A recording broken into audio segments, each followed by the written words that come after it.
What you're seeing here is the end of Europe's golden age of steam railways. The old night ferry has left this platform at London Victoria, bound for Paris and Brussels for the last time. It wasn't much to write home about. All that clanking and shunting on the Channel boats made it the most insomniac of sleeping trains. And yet it was the very last link with the days when European rail travel was still an adventure. Britain's last international passenger train. A hangover from an age no more than a generation ago, when this was the only way to travel.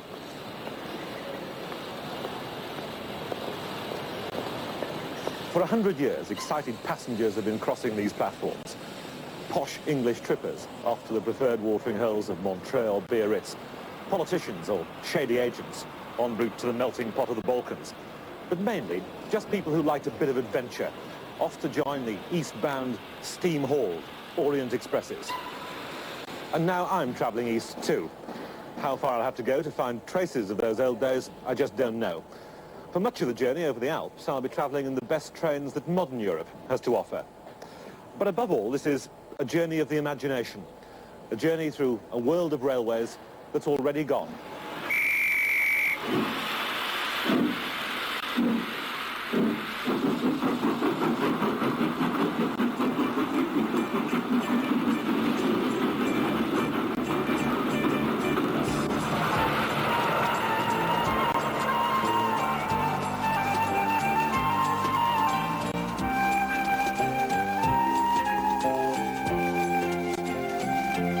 Try to think of the way it used to be.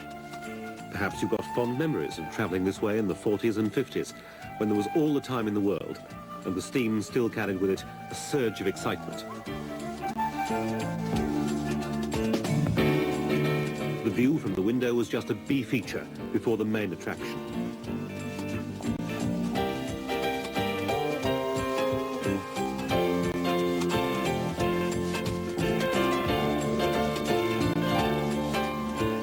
Perhaps you'd considered going by one of those aeroplanes that were already forcing such changes on long-distance trains.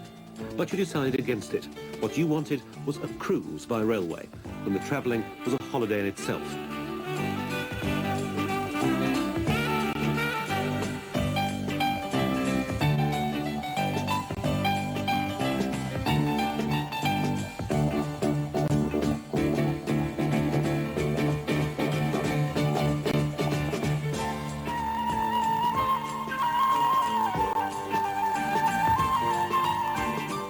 It was worth saving up for, and great fun while it lasted. Perhaps it was never quite so good as memory and the movies would have us believe. Have you forgotten the noise and the soot? Do you remember the drafts and delays? Perhaps not. What remains in the mind's eye is the image of a dash across Paris and boarding a train to distant places, at the Gare de Lyon. You still can. So what takes our fancy? Milan or south to Marseille? The east, perhaps, through Vienna to Budapest in the track of the Istanbul train. Well, certainly a trip to the east will give us more chance of finding steam trains, and it'll show us a lot more railways. That's why we won't take the direct route. We've got a week to travel, a week of changing trains, stopping where we like, and starting with a touch of class. Sur voie 5 de très rapide Trans-Europe Express 23, le 6 alpin, départ 12h15 en première classe. Attention, ce train est 4h10. Au milieu du train, après la voiture part. Au milieu. You speak English? Yes, ma'am. Yes? You are in the middle of the train, car number 8. Le 6 alpin, Trans-Europe Express, may not have the romantic look of earlier trains, but it has its compensations. Another worth bearing in mind in future is it always leaves on time.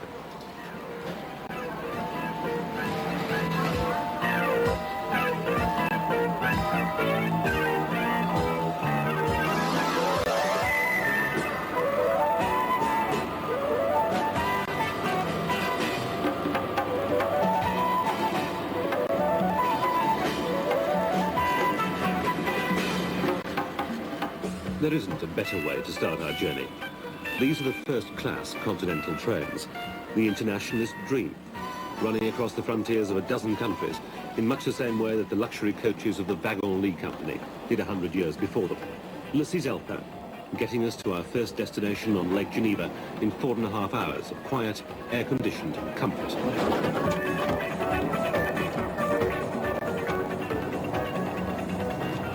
The first thing to do, of course, is to weigh up our fellow travellers.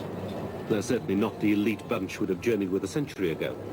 I guess there isn't a middle European king or end-of-the-line archduchess amongst them. Hardly a spy or an arms dealer. Just the routine traffic of our more mundane, multinational business. Yet we're in the debt of those early trains, the privileged expresses that eventually extended the privilege of travel to the rest of us.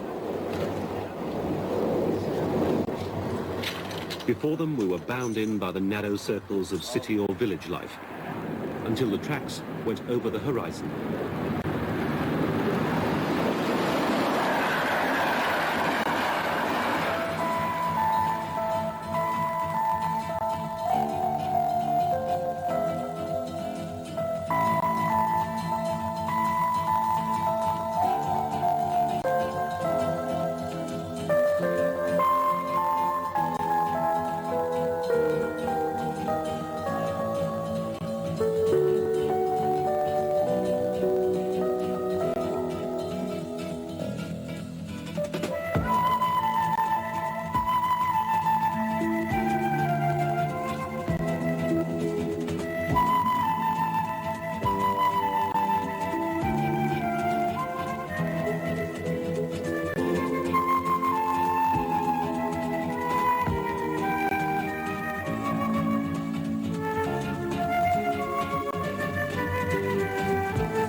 Of course, some of the early delights of train travel are still with us. We can still nibble at the pleasures of the rich and famous. Fast food has a different meaning on Trans-Europe Express. In the best traditions of wagon-lit service, the waiters still get by in 3 or 4 languages, still assume that we recognize the dishes on today's menu as old friends, but are still prepared to discuss with a quiet American what's the next best thing to Californian claret. Admittedly, you won't get out for much less than £10 a head, but perhaps that's only to be expected in a restaurant with one of the best views in Europe.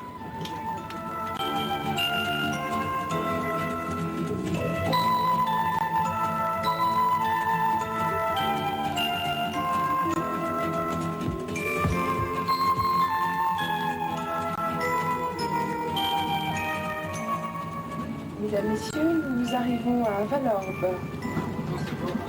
Ladies and gentlemen, we are arriving at Vallorbe.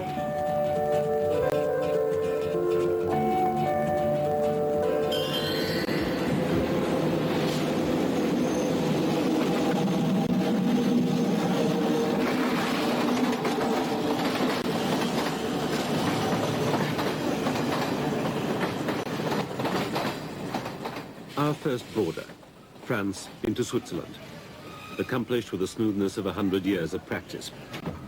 It's a 7-minute stop, just long enough to take the customs and immigration men on board and change engines. But that's the flaw in the system. These Trans-Europe Expresses, born in the 50s, were going to unite Europe as never before, using the same trains everywhere, taking their bookings by computer. They've already failed. Merci. The locomotives may be all electric, but there are still 4 different voltages in use in Europe. The network, controlled by a different country every 4 years, hasn't been able to agree on the type of service to offer, or even something as simple as the colour of the trains. The railways are as nationalist a business now as they were when the staff of the Orient Expresses smoothed the unfamiliar business of passport control.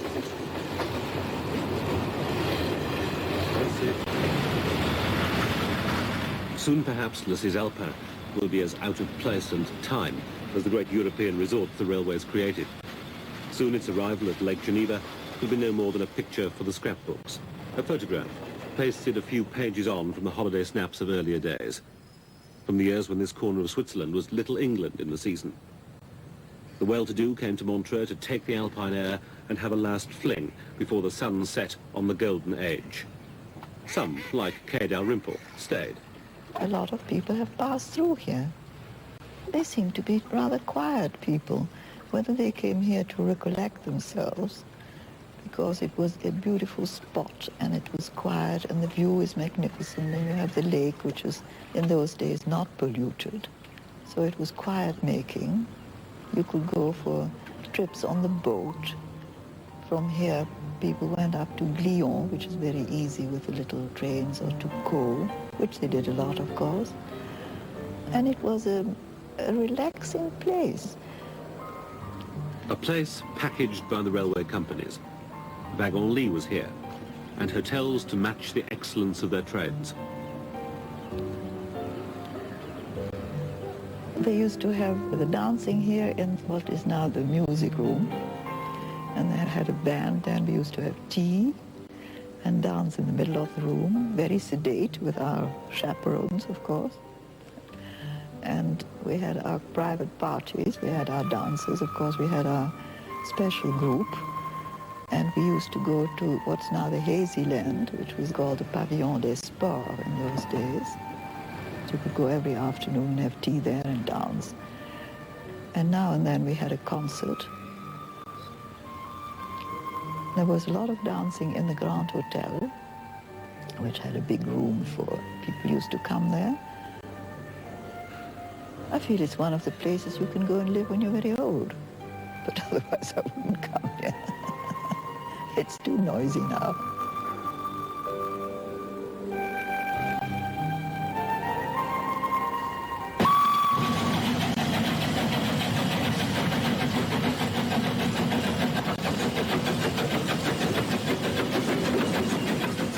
But there are new attractions.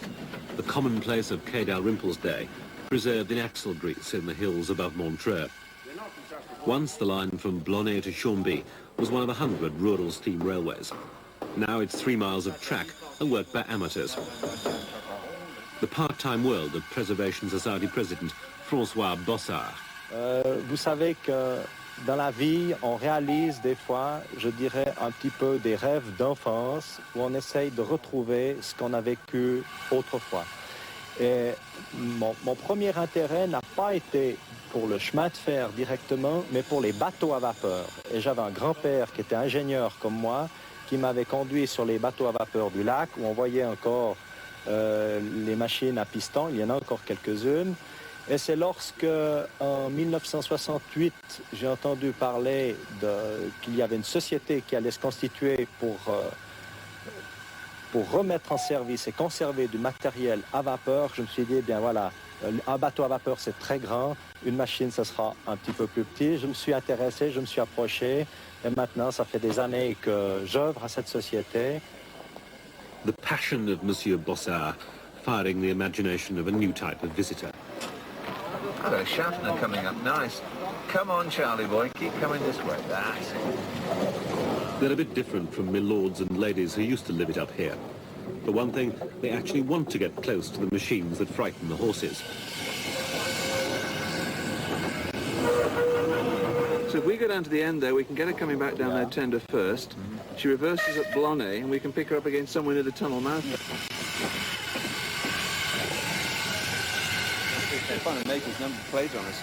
An ecstasy of rivets and steam pipes that export manager Bill Alborough has captured for a more modern package holiday market. We began way back now, about 1970, I suppose it would be, when really after having been on 2 or 3 other people's trips and found that in a lot of instances here they were travelling overnight for most of the time, we thought that getting a bit older and a bit wiser, this sort of thing, we try and put people up in reasonable quality hotels and get a lot of fun out of it. You know, wine, women and song as well as steam train. What I'd like to know is if they're going to put the Fokker-Oberth rack tank back in order. But you know, really, she's pretty classic in French lines. Oh, very much so. Yeah. If I proves me wrong, Isn't it cold? yes. But do you remember when we were in the States earlier this year, we were having a problem with the Americans? Because, let's face it, the Americans don't know much about running railroads anyway, do they? Yeah, I've just come back from East Germany a fortnight ago, and I was in South Africa at Easter.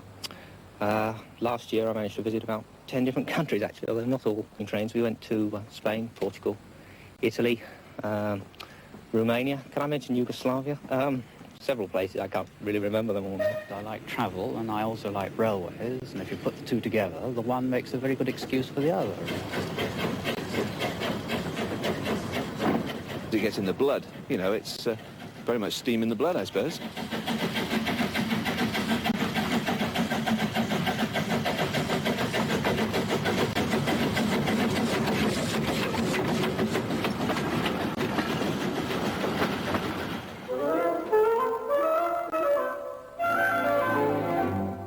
The first run of Europe's newest luxury train. This season you can travel through the scenery of Switzerland's Golden Pass in the comfort of the Mountain Pullman Express. At the end of the Blonay-Chambly line in 1931, you could pick up not just any old Pullman, but the only narrow-gauge Pullman in the world. An electric train just out of its box, taking the corners like a Hornby model as it wound its way to the smarter ski resorts of the Bernese Oberland. Luxury had even found its way off the beaten track.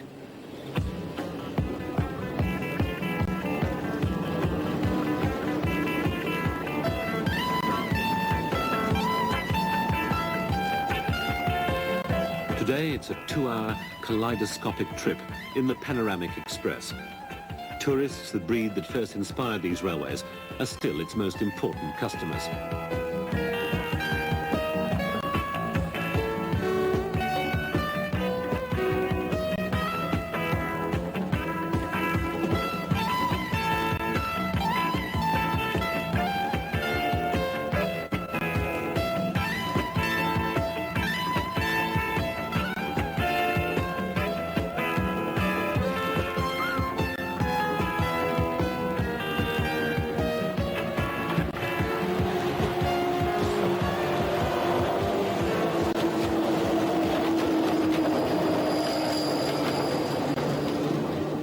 Private, narrow-gauge Montreux-Oberland-Bernois Railway has made its living since the turn of the century by bringing trippers round the mountain to Schweitziman. At which point all changed to the less panoramic rolling stock of the private, but this time standard-gauge, Bern-Lurchburg-Simplon Railway. It's just across the platform, our connection for the hour-long haul to Interlaken.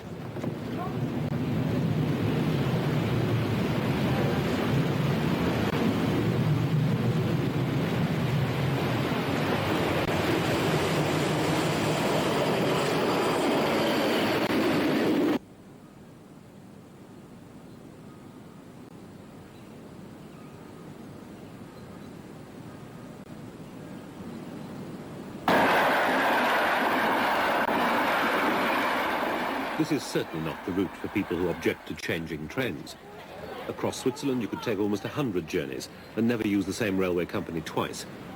Interlaken spoils you with its choice of liveries. Switzerland's just a giant train set, really, where generations of fathers and sons have added more track and extra trains whenever it's taken their fancy. With the single-mindedness of men who make railways their hobby, the Swiss are even prepared to pay for them when they lose money. And anyway, in a nation suffering from referendum disease of epidemic proportions, it's almost impossible to get agreement to close them. Mind you, the private companies don't have the layout entirely to themselves. There's even a proper state-owned system. Our fourth train of the day is on the only narrow-gauge line of the Swiss Federal Railways.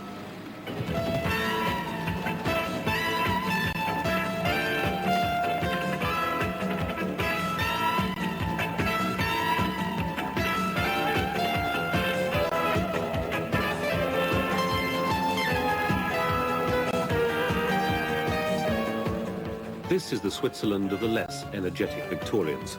Not the high Alps, but the fringe of the mountains. A view of the snow from the comfort of a travelling rug and a good book. And over there, Meiringen, where Sherlock Holmes had his nastiest encounter. Then the climb, not relying on legs, too steep for ordinary wheels. We're on the rack, a painfully slow 20 miles an hour, as the teeth of the cogwheels under the engine and carriages wind us more than 3,000 feet to the top of the Brunig Pass.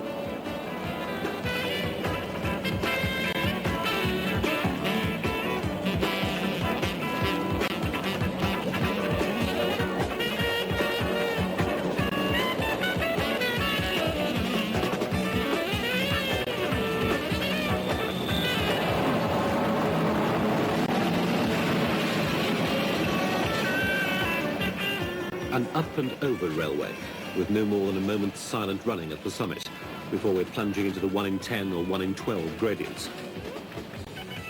we drop to the shores of the lake of the four forest cantons and a night in Lucerne. Make the most of it. There's a stiffer climb tomorrow.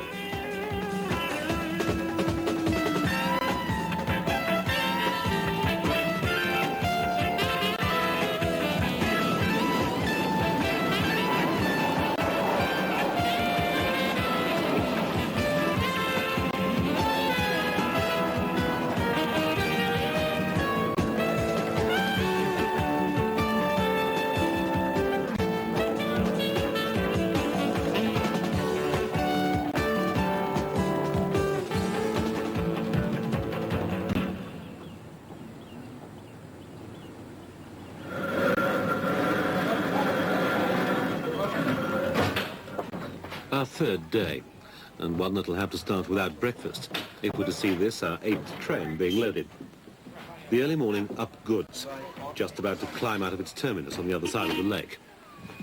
This is the milk round, the brewery dray, and the fruit and veg van, all rolled into one, for the people who live without a road on Rigi Mountain. It's the school bus, too. And at the other end of a life, the ambulance or the hearse. Picturesque and quaint it may be, but the Witznau Rigi Bahn isn't surviving for any reasons of sentiment.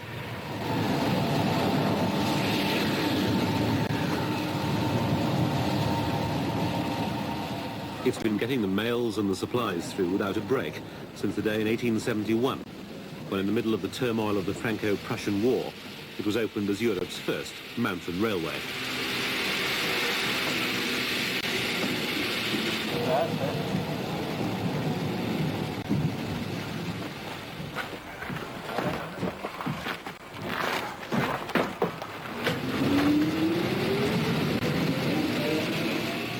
Once it was a steam trip all the way.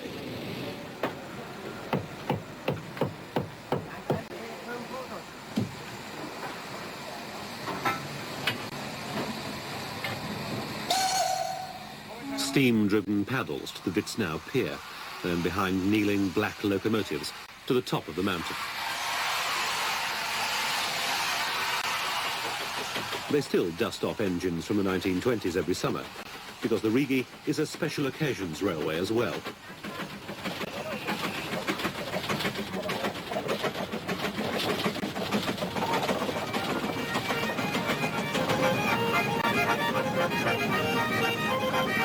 For the people of Lucerne, it's the very place to hold a birthday party, to celebrate an engagement, or to toast a bride.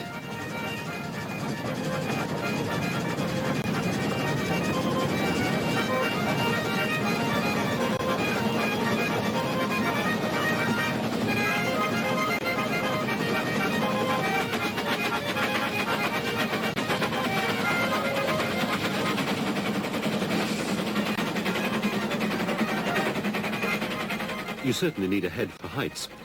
When Mark Twain travelled this way, he felt that the 1 in 5 gradients, and being quite so close to the edge, provide a good opportunity for remembering his sins and repenting of them.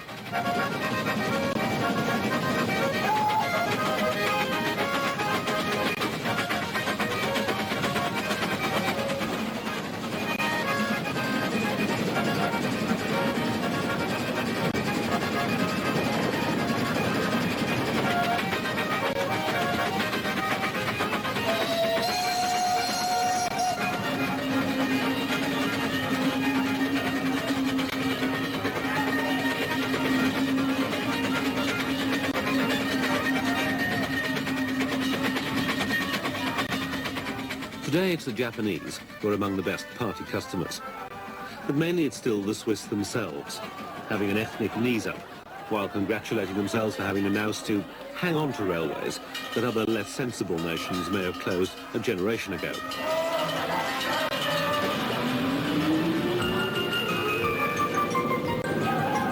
If you haven't been invited to the party, you can always console yourself with the view from the top.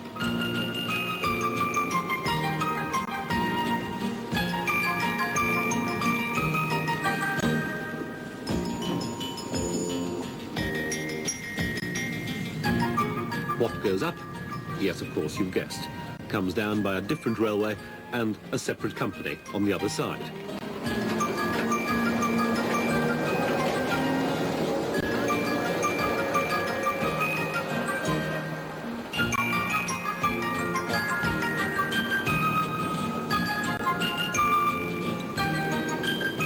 Art Goldau Rigibahn may be something of a poor relation to other blue trains in the world, but because the Swiss take everything, and particularly railways, with the utmost seriousness, it still connects at the bottom of the mountain with the federal mainline expresses to Zurich.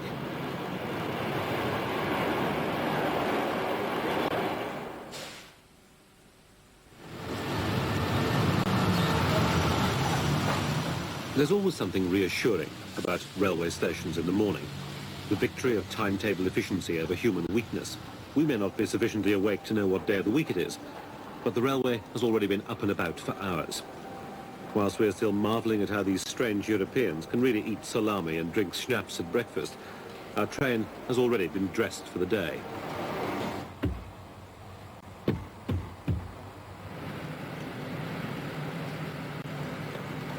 But I suppose everything should run smoothly here. They've had enough practice after all. Since the very first departure of transcontinental railways, this has been the turntable of Europe. When the Swiss are being very British and refuse to bring their clocks into line with the rest of their neighbours, the ripple runs through the timetables of half a dozen countries.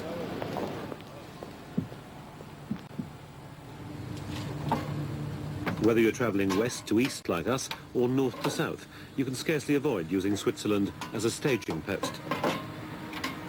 This station alone handles 1,000 trains a day.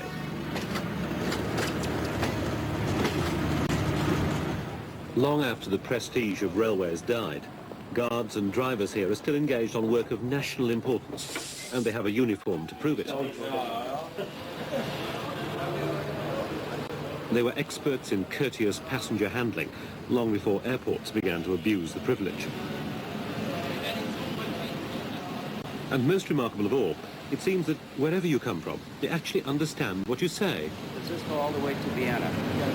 I don't have to change anymore. Okay. Thank you. 230, 384 Tonnen. Und Airbremsgewicht 554.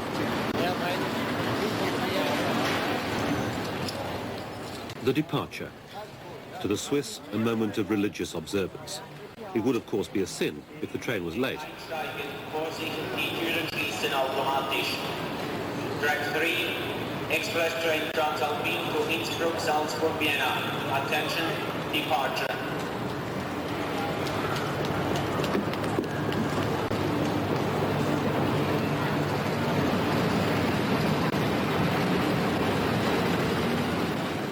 The Transalpine, and the longest part of our journey. 10 hours to Vienna, another border crossing, the track of the Austrian state railways, and the sweep of the Tyrol.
It's simply the best train the Österreichische Bundesbahnen has to offer. The star of this single main line to the east.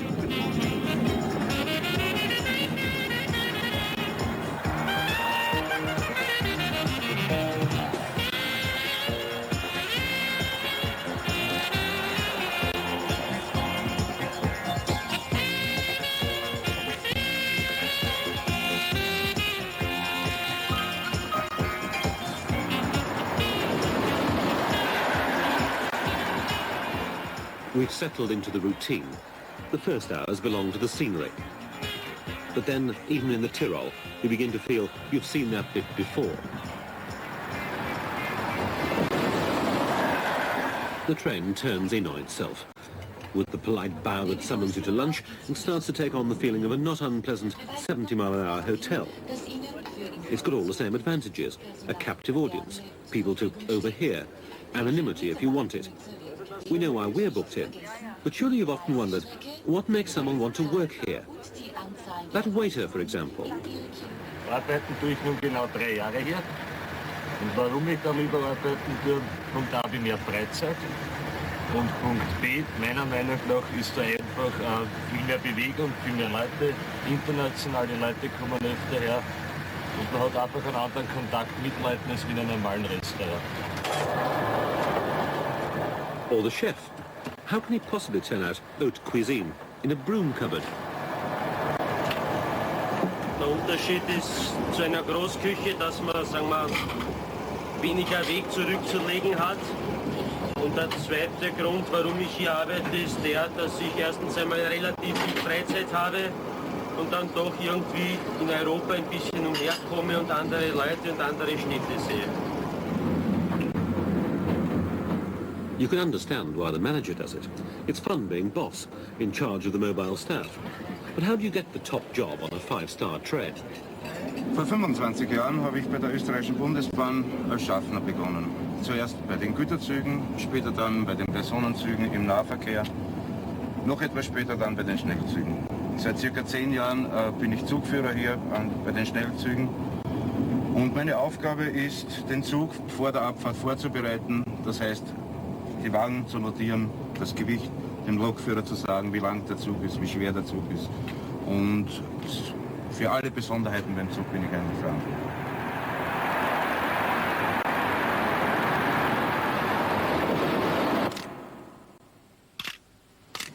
Fine.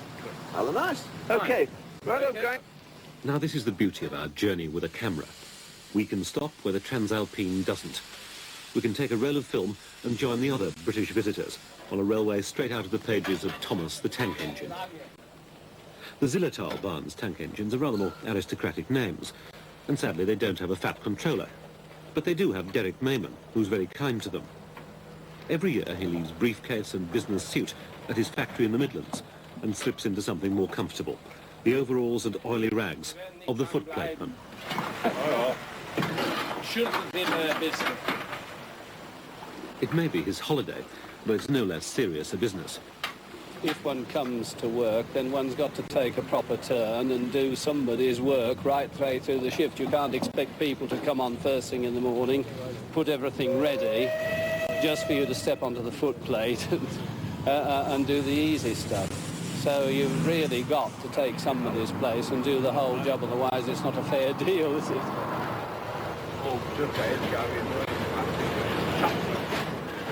This is no part-time railway. For the people who live and work along the valley from Jenbach here on the main line, up to the terminus at Meyerhofen, the Ziller is as important as any intercity express. Freight is transferred, wagons and all, from Austrian state railways onto its 2-foot private track.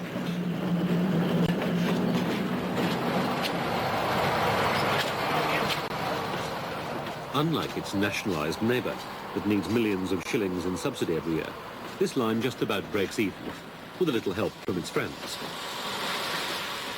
If you hate railway museums with all those lifeless, frozen exhibits, then this is the place to come. Here they don't worship steam engines, it's just good sense to attract thousands of railway collectors every year. It makes the balance sheet look healthier. They leave it to us to be romantic.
It's an interlude we can recapture in our holiday snaps. Nice with the mountain in the background, if it wasn't for that great big pylon. But we'll have to keep travelling. The Zilla is a gem, but it doesn't have proper steam engines. You know, big ones, on mainline trains. Can I have some more film, please, Steve? Perhaps we'll find those where the Transalpine's taking us.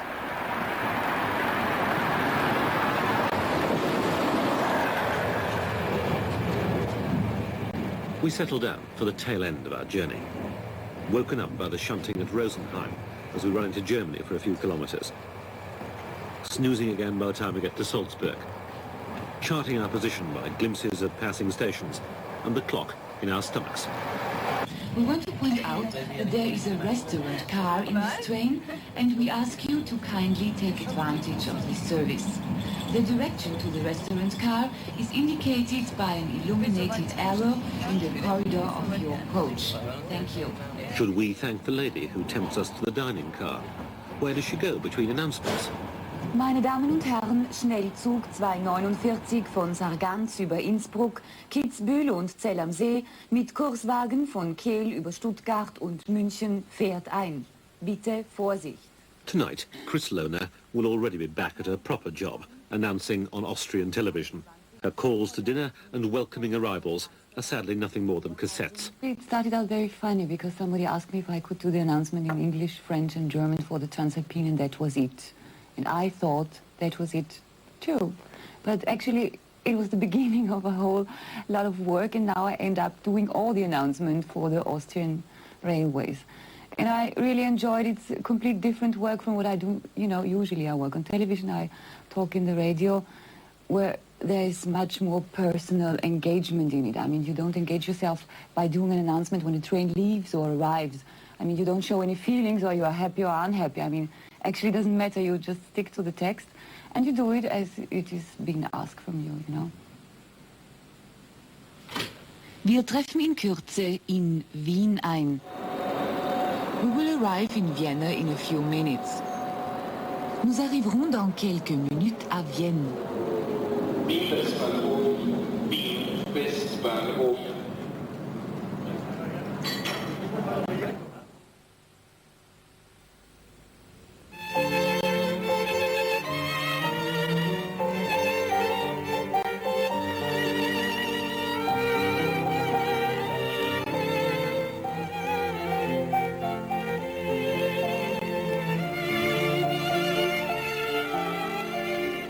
It's everything we expected Vienna to be. Good food and tasteful music. A little restaurant up in the woods somewhere. Except it's the station Kaff. We won't find many railway pie jokes on the Westbahnhof. Here the station is more than somewhere to depart from as quickly as possible. It's a place to eat and meet by choice rather than necessity.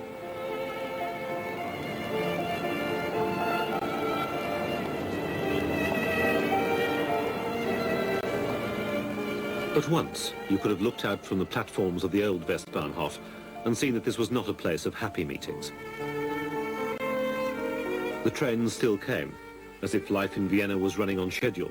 The Nazi Orient Express brought officials of the High Command, and the next train to arrive on Platform 2 carried the red star of occupation on its smokebox door.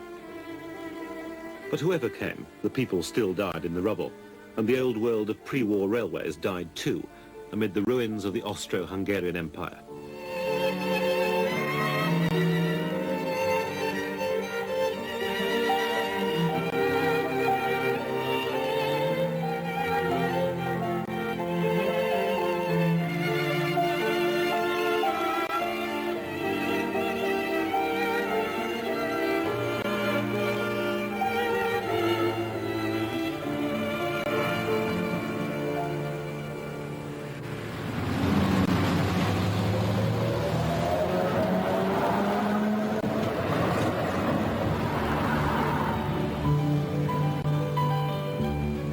The survivors of Europe put on a new face. There were new appointments to keep, but the old prestige expresses would no longer carry people to them. They were symbols of an age we wanted to forget.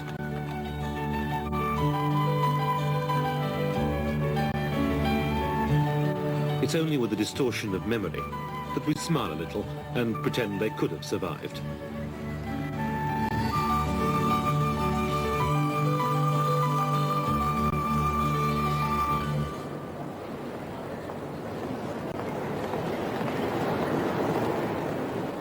Mind you, bits of those old trains do survive, after a fashion. Meine Damen und Herren, Expresszug 263, Orient Express nach Bukarest über Heckschalon. There's even a remnant of the Orient Express, a fallen woman of a train now, a grubby daily to Bucharest that scarcely justifies the honour of being called an express at all. Once the most capitalist of trains, it's now had its name pinched to boost the business on a cheap run to Romania. The routes that once echoed to first-class passenger traffic have now been usurped by freight.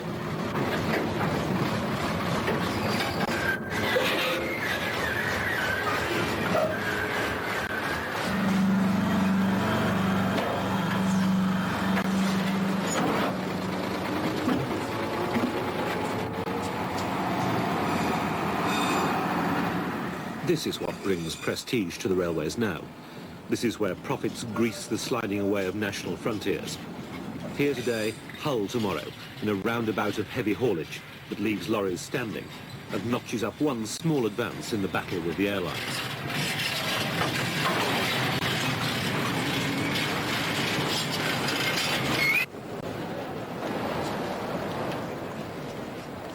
It's the passengers that have been in retreat, because people simply aren't as profitable, not a patch on containers. But if we pause for a moment in a corner of the Vienna Südbahnhof, we can watch nervous preparation for the arrival of a special passenger train. The Chopin Express has found a role for itself across these borders of Eastern Europe. This is a train for poor people. Everyone here knows it as the emigrant train. Arriving at dawn each day from Moscow, the compartments of the Chopin carry among their passengers the flotsam of political repression. Little scenes from other people's lives. Carrying everything they own, these are the families and bits of families that count themselves lucky. Lucky to have got the exit visa, which allows them freedom after perhaps years of struggle. For these people, Vienna is the neutral stronghold, where the struggle stops.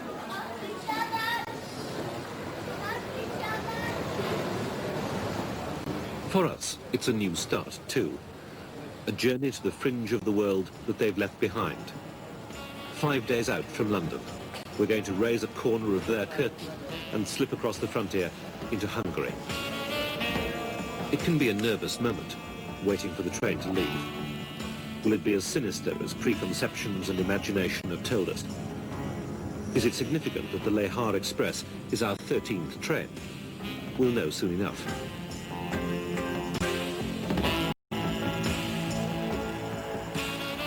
There's just an hour of Austria left, until we arrive at the checkpoint called Heggye-Chalon.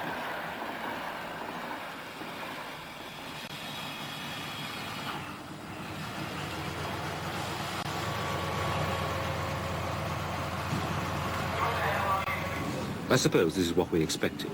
Soldiers, guns, a search of the train while we're invited to change our money. Where are you going? Budapest. Change money. Yeah, Change money. Change money? Yeah. How much?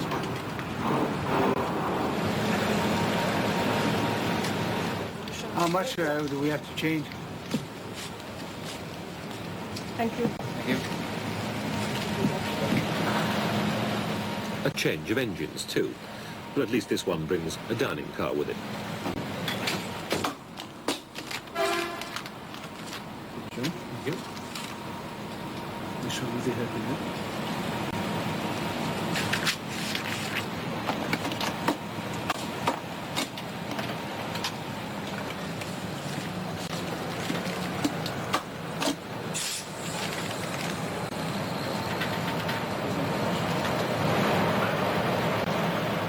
It's taken just half an hour to check our passports and visas 4 times and send us on our way.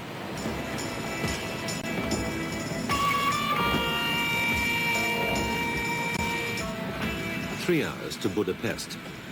tracking the Danube across the northern plain of Hungary. Running through a flat landscape that still bears the scars of its history.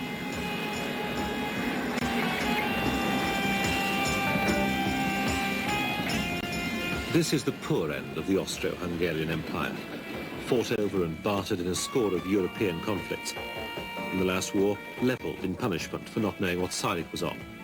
And always, the railways were destroyed, because military men at least know how important they are.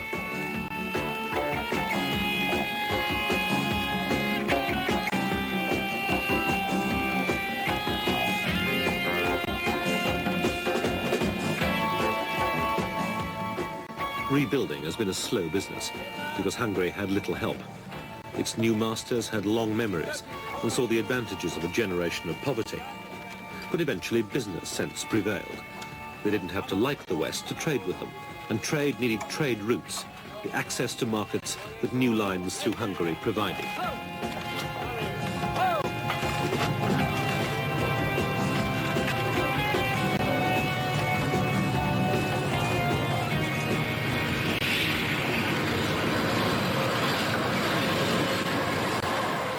Tourists like us are a bearable inconvenience too. We bring hard currency, and if it's necessary to woo us with the frivolity of flowers and a glass of wine on the table, then so be it.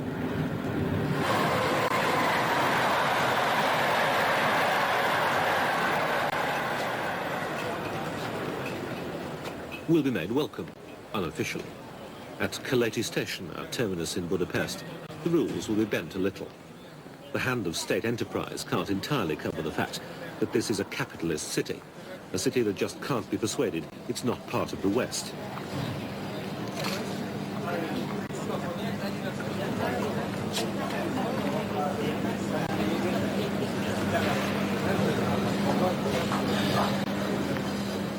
It's not surprising. Families have shared Vienna and Budapest ever since the old extravagant days of Austro-Hungary. It'll take more than a new line on the map to break the habit. The government has given in. Austrians no longer need a visa to come here. Magyar Államvasutak, the Hungarian state railway, brings them from the border in their thousands. They come to buy food that's cheaper than at home. The story goes that the Viennese used to come here for their Viennese sausage. They come now to stay a while with the other half of their family and grumble together about this or that new Russian interference in their lives. And that's another thing they have in common. Neither the Austrians nor the ordinary Hungarians count the Soviet Union among their friends. It would be to forget their history if they did.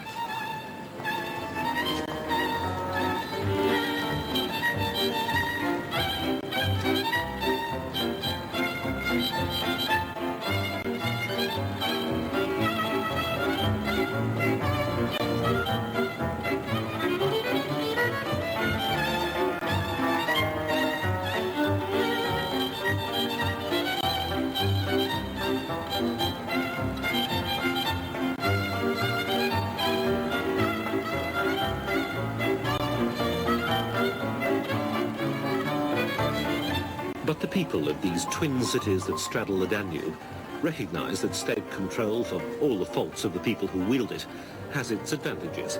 And nowhere are they more clearly seen than in the plan for transport.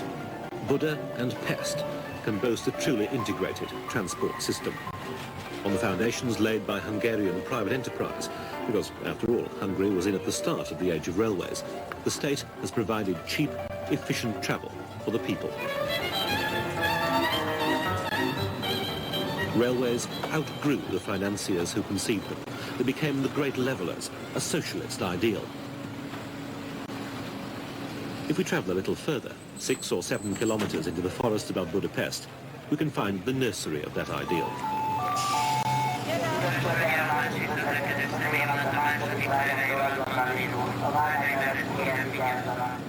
Children run the pioneer railway, learning to be Hungary's railwomen and railway women of the future. It's important in this society, too, to know how to run the trains on time.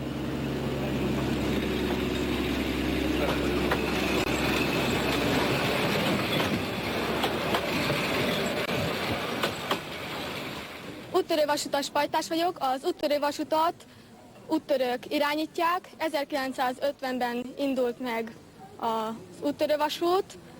Ide jó tanulók kerülhetnek 10 és 14 év között. Ha valaki továbbra is itt akar maradni, itt maradhat ifiként. A vasutas pajtások közül sokan választják hivatásukként a vasutat. The people of the new railway. So are we too late to catch the generation of steam that we came so far to find? Almost, but their tracks led us to another frontier. On a reservation up near the border with Czechoslovakia, there they were. Dinosaurs grazing.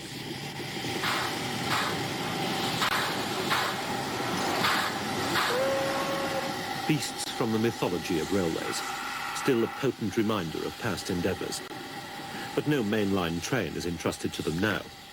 They'll shunt freight into a brief twilight and then be allowed to go cold.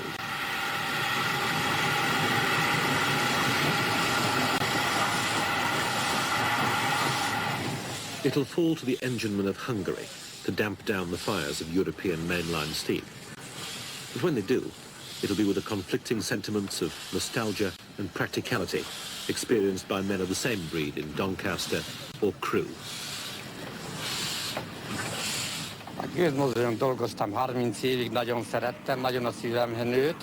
De tekintettel arra, hogy modernizáltunk, újabb dízelmozdonyokat kaptunk, ezeket is szeretni fogom. Természetesen könnyebb lesz nekünk a munka vele, és hát azért szeretem meg a dízelmozdonyokat is.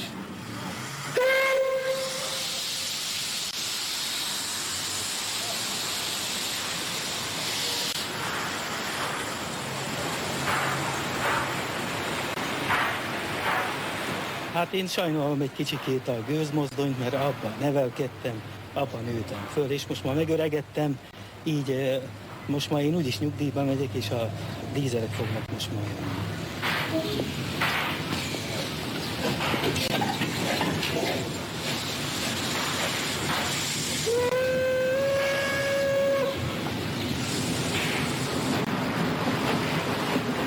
A dízel az jobb, kényelmesebb, mint a gőzös, ugye tisztább munka. Hát azért ezzel is kell járni valakinek. Mindenki nem járhat a motoron.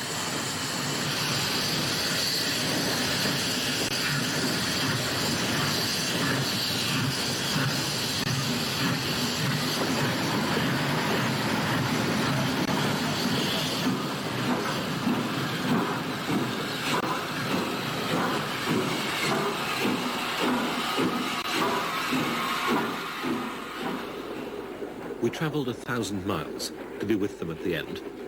On the way, we saw many of the successes and some of the failures of the railways that replaced them. We found some countries passionate about railways as never before, and we're returning to a country with less resolve. We knew this was an image living long after its day, but we also knew it was worth seeing it before it faded for the last time.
If we travel this way again, many more modern parts of the railway networks may have disappeared as well.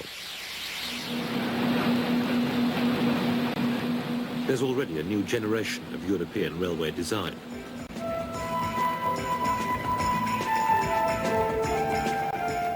Out of the factories come trains that, like intercontinental jets, put real speed into travel and take every other scrap of pleasure out.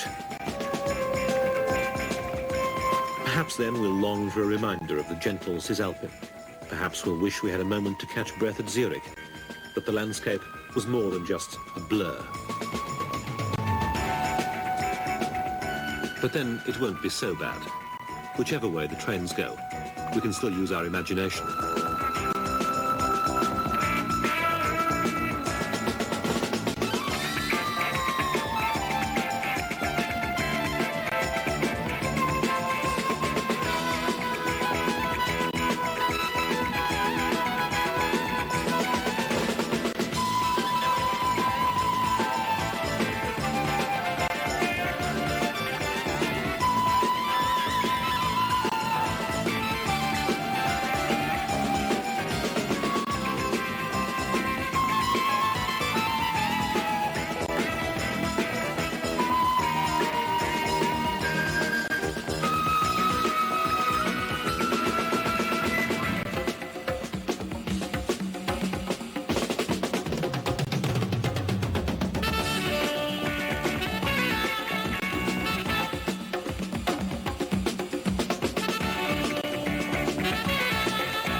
A railway north from the Cape to the Zambezi was one man's dream. A dream of a strip of British Empire red right up the continent. There are two roads to progress, said his contemporaries, railroads and Cecil roads. Rhodes built the railway up to the Zambezi. There he founded a country and named it after himself, Rhodesia. In November 1979, I retraced his route into the heart of Africa.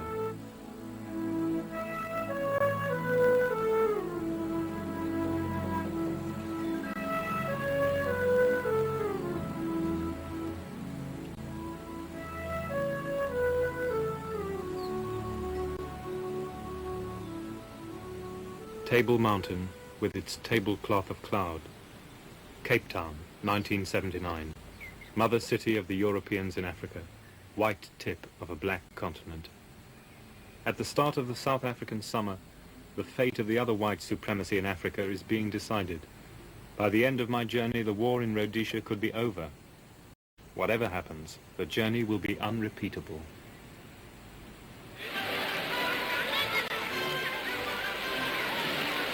BBC World Service. The news, read by John Stewart. As delegates at the Lancaster House Conference in London discuss ways of bringing about a ceasefire in Rhodesia, two main areas of disagreement between the main parties have again emerged. The way the ceasefire will be implemented and the role of South Africa in the country's future. Cape Town Station, November the 16th. Take the blue train, everyone says. Twice a week, it runs 1,000 miles from the Cape to Pretoria. The blue train is the most luxurious train in the world. It used to meet the P&O liners, and it preserves that vanished air of Edwardian gentility. A train on which travel itself is a destination. Is ready to depart. Will all persons who are not undertaking the journey please leave the train now? Thank you. The blue train is never late. It departs to the boom of the midday cannon on Signal Hill.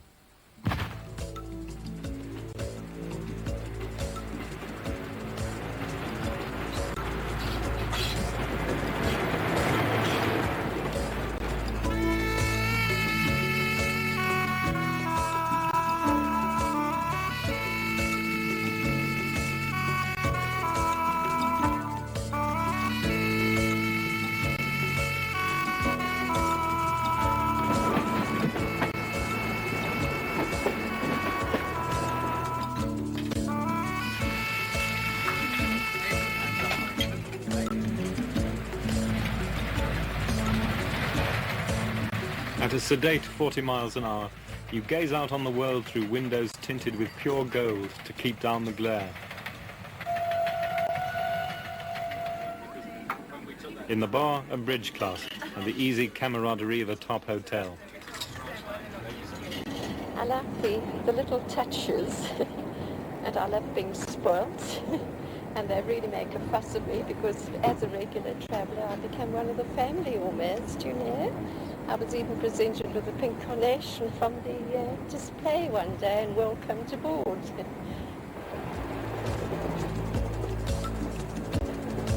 A cabin costs 150 rand, £100, and for that you could, if you wished, pass the 24 hours in pure self-indulgence. I shall pass it doing what this train is designed to do, which is consuming food, drink, relaxation, sleep, reading, and talking to you. What do you think about the standard of the hospitality on the train? It's absolutely fantastic. It's overwhelming. It's too much, actually. I don't know how I should survive the 24 hours. I'd have to be very restrictive. So it's lived up to its reputation? Oh, it's exceeded its reputation. I'm surprised how spacious it is. There are only 90-odd people on this train, and how on earth they run it, I don't know.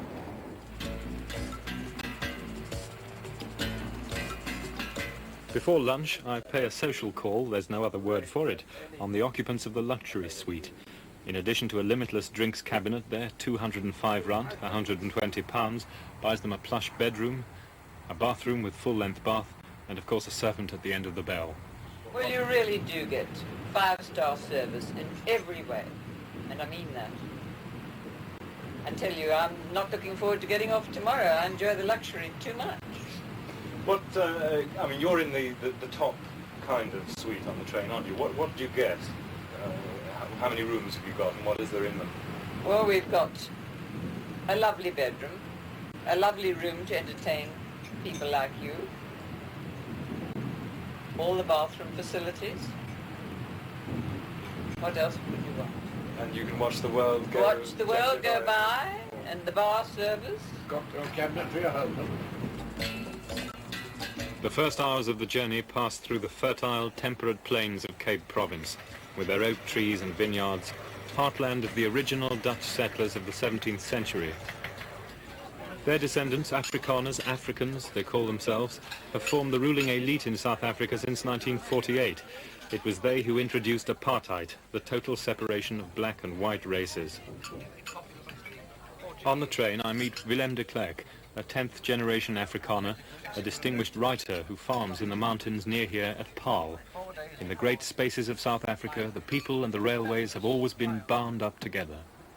It is an amazing thing to think that Cecil John Rhodes built his railway right into what is today Zimbabwe, Rhodesia. The railway, people became sentimentally and emotionally attached to the railway as part of the South African scene. It also provided an enormous repository for these Afrikaners who had been driven off the land after the Anglo-Boer War and who migrated to the cities. The Afrikaners have only been in the cities for 2 generations, and the railways provided opportunities for them. It was a socialist institution. And at those days, of course, to start off, the railways had in their topmost posts, they were mainly British people because they had a longer experience of all this. But the Afrikaners started at the bottom and they came up and eventually took it all over. That is happening to the black peoples and the brown peoples today. They are also coming up from the bottom. A lot of people outside South Africa who don't know it tend to think of the Afrikaners as very strange people. who rule this, what we think an unjust society. How would you respond to that? This was this band of brothers which arose. They came about like the Puritans of New England, or Old England, if you like, or Germany, or the communists, or the French Jacobins in the same kind of way. They wanted to reform the world. This is a reformed society. And like Hamlet, they wanted to clean up the world according to what they thought was their view of justice. And that's what, you know what happened to Hamlet in the end, pursuing justice at all costs, and what you find is the dead bodies growing around you.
When the blue train leaves the Hex River Pass, there's a dramatic change in the landscape. We enter a wilderness like nowhere else on Earth. The great Karoo, the Hottentot land of thirst.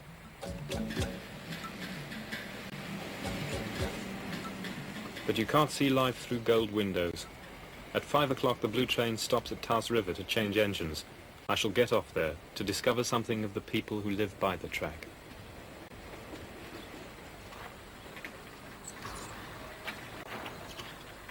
The familiar images of the Karoo, the wind pump, the white farmhouse with its cluster of pepper trees, out of sight of its neighbour's chimney smoke, a perpetual frontier country. A drought-stricken land where only sheep are worth raising. The Afrikaner's oldest tradition is his feel for the land. And out here his husbandry has a biblical simplicity.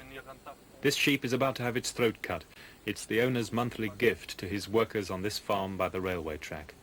The owner doesn't live here. He runs the place through the larger-than-life figure of his foreman, Dan, the old boss. A countryman like his Afrikaner forebears, Dan has the Karoo touch.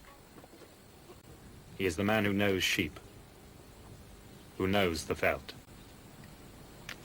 I talked to him of his relationship with his workers, through an interpreter, for in the Karoo the language is Afrikaans. Baie goed, ja. Hulle is my kinders. He treats them as his children. Ons sien hulle as ons kinders. Dis my en my vrou se kinders. Both him and his wife treat them as children. Hulle behandel my asof ek hulle pa is. Hulle stel dit jou tevrede. Die kinders noem my oupa. Ek het vir hulle gesê, hulle kan vir my sê, meneer, hulle kan vir my sê, net soos hulle wil, hulle kan op my naam noem. Hulle moet net nie vir my sê, mister nie. Jy sien? Hulle moet nie vir my sê, mister nie, maar hulle kan vir my sê, soos hulle wil. Toe sê hulle vir my. Hulle sien nie kans om vir my te sê, meneer nie. Hulle het groot geword in die land om te sê, baas. En uit hulle eie sê hulle vir my baas. What does Dan feel about the landscape here? Does he love the life? Vat my weg van die plaas af, dorp toe. En binne 2 maande kan jy my begrawe. These are the houses of the farm workers. Among them Piet and his wife Maria. How do they feel about their life here? Hier is glad nie lekker by oba's van vieren nie. Mens ly hier te veel honger. Maar oba's van vieren die gee vir 'n mens net jou meel en jou koffie en jou suiker en tabak alles elke maandag al oor 8 dae. En ander kos kry jy nie. Jy's meer van daar as jy honger, jy moet swaar werk en dan moet jy honger ook wees. Inside Maria's house is scrupulously clean, the kitchen shelf lined with empty jars. A good worker here makes 40 rand a month, 24 pounds, but Pete is a deaf mute after a farming accident when he was 18, and because of that earns 30 rand, 18 pounds. Maria has better hopes for her children. Die meisiekind moet 'n welstand juffrou wees. Die tweede oudste seun, plomber, houtwerk. En die baby, hy sê hy wil gaan vir die spoorweg. Nou sê hy baie kere as hy sien sy pa pay so min, dan sê hy, as hy eendag groot is, gaan hy maar op die spoorweg werk, laat hy kan baie geld kry, laat hy ook aan vir pa klere koop en vir ma kos koop. Nou miskien is hy nog maar dom, ons weet nou nie, maar hy is nog 9 jaar.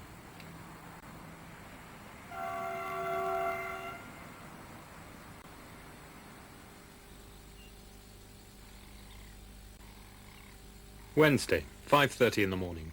A tiny railway halt in the Little Karoo. The train is an hour late. I've left the main route to travel down a branch line which will take us into a different landscape at a different age, the age of steam.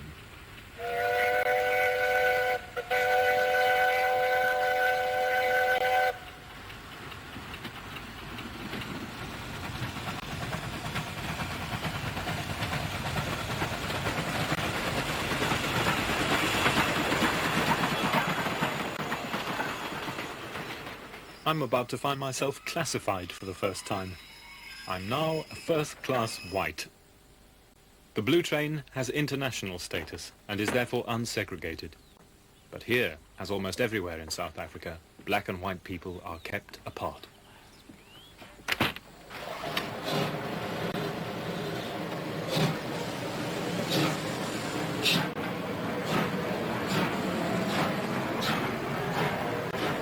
The locals call this train the Magadas. They can't agree why. Muck and dust, someone suggested. Make a dash, said another. But surely not. It takes 8 hours to do 80 miles. Still, no one seems to mind. Sitting alone in my all-white compartment, I remember it was on a train in South Africa that the young lawyer Mahatma Gandhi conceived his implacable war against discrimination in the British Raj. And indeed, nothing much can have changed here since the 20s, when the Magadas first ran.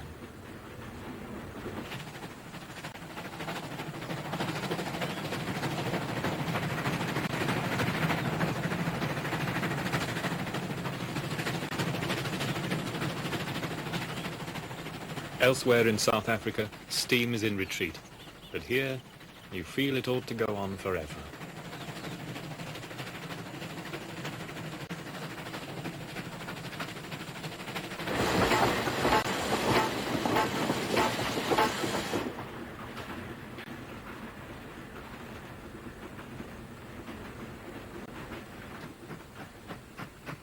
Here, the steam engine has become part of rural life.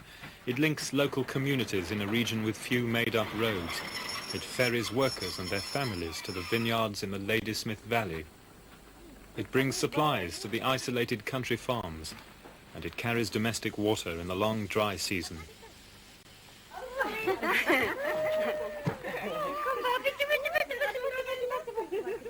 The Magadas is part of people's feeling about themselves. It's not so modern. It's an old-fashioned system, and so are we. The community, you'll find more old-fashioned people.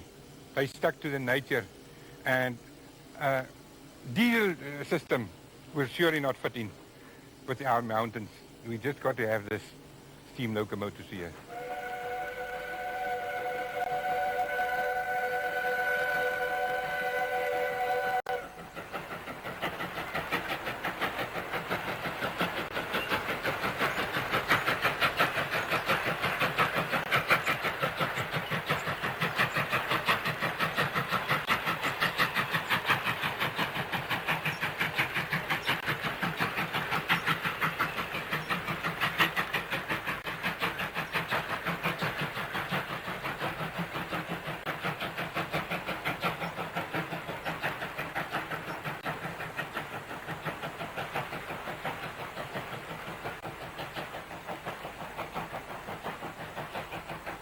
On the slow train, on a day like this, You wish steam would go on forever.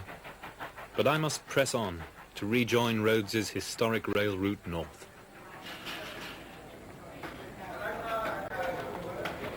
Thursday morning, 4 days out. After 12 hours overnight on the local express, I'm in DR, 600 miles out of Cape Town. From the space of the Karoo, DR is claustrophobic. Central rail junction, the Karoo of South Africa. Here we meet the age of steam head-on.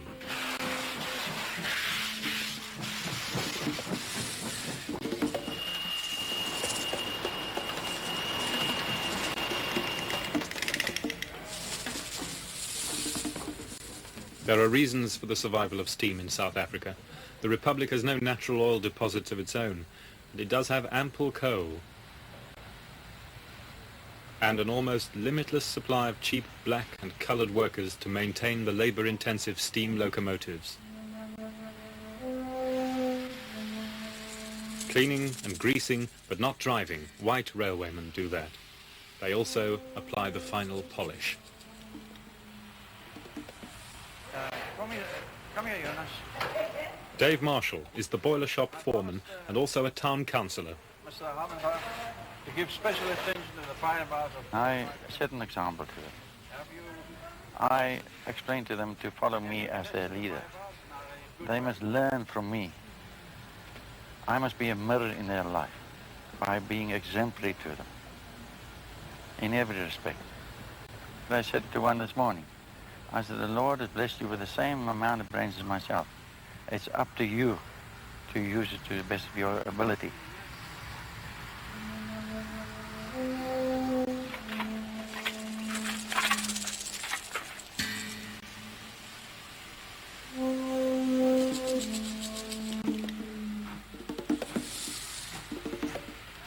Everyone I meet here talks of change. But what will that mean in DR, I wonder?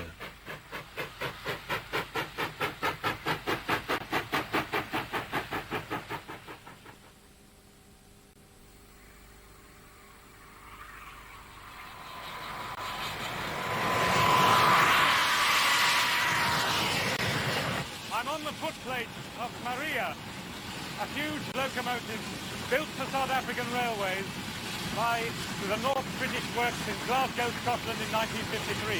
So it's part of the British story as well, because this is one of the very last of the great locomotives that came out of Britain to Southern Africa.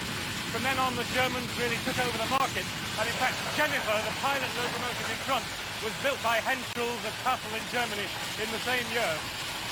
Maria and Jennifer between them add up to about 500 tons of locomotives. And today, they're pulling a 1,200-ton freight train northwards out of DR. It's one of the last of the great steam runs in South Africa.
I'm making an unscheduled stop in the middle of the desert.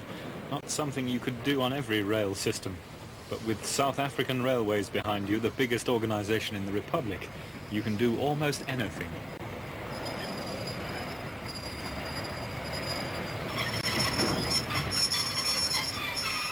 Hot, dirty, ears roaring, unburned coal in my hair, I'd drop back onto terra firma after 2 hours in the cab. If South Africa is the last stronghold of steam, then the line from DR to Kimberley is the steam buff's paradise.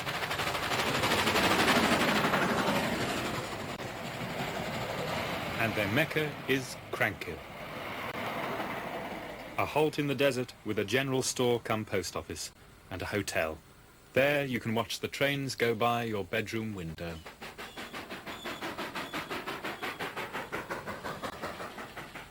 In the visitor's book, people from Tokyo, Michigan, London, they all come here just to watch the trains.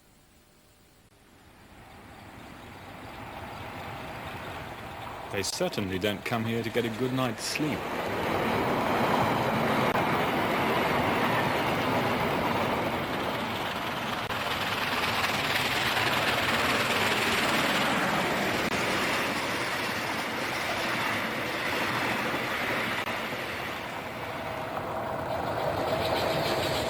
On the freight trains, minerals going south, the arterial wealth of South Africa, and moving north, armaments.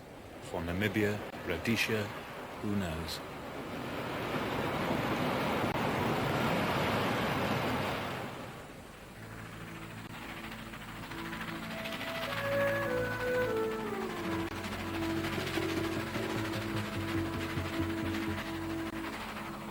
Dawn in the brilliant immensity of the high veld, a clarity unimaginable to this traveller from the cold north. I'm coming into Kimberley. The big hole, the biggest man-made hole on Earth, Rhodes's monument, a pit of Babel. When I'm in Kimberley, said Rhodes, I often go and sit on the edge of the mine and reckon up the value of the diamonds and the power they conferred. Every foot of that blue ground meant so much power. Today, Kimberley bears few signs of the great days of the rush. Where's Champagne Charlie now, who salted his claim with fake diamonds filed from champagne bottles? Where's Cockney Liz, who auctioned herself in Dodds's bar? Or Barney Barnato, the Petticoat Lane conman whom Rhodes bought out for $5 million? All for diamonds. For the vanity of women, Winston Churchill said here in 1900, and the depravity of man, replied a woman. Kimberley catered for them both.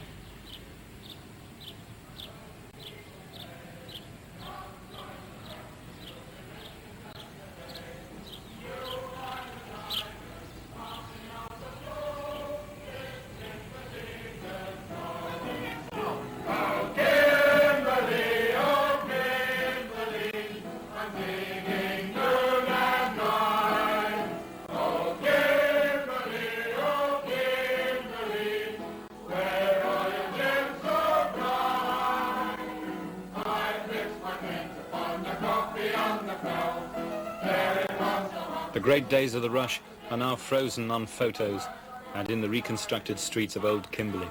The whole place may go that way in 10 years, when the diamonds finally run out.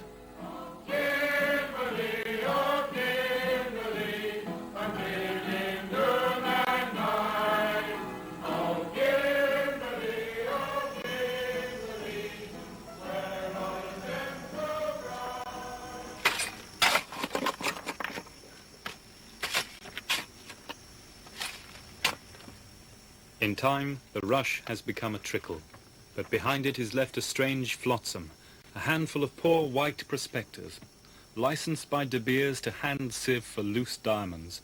Today the temperature is 114 degrees, but Laubotus is working as he has here for the last 58 years.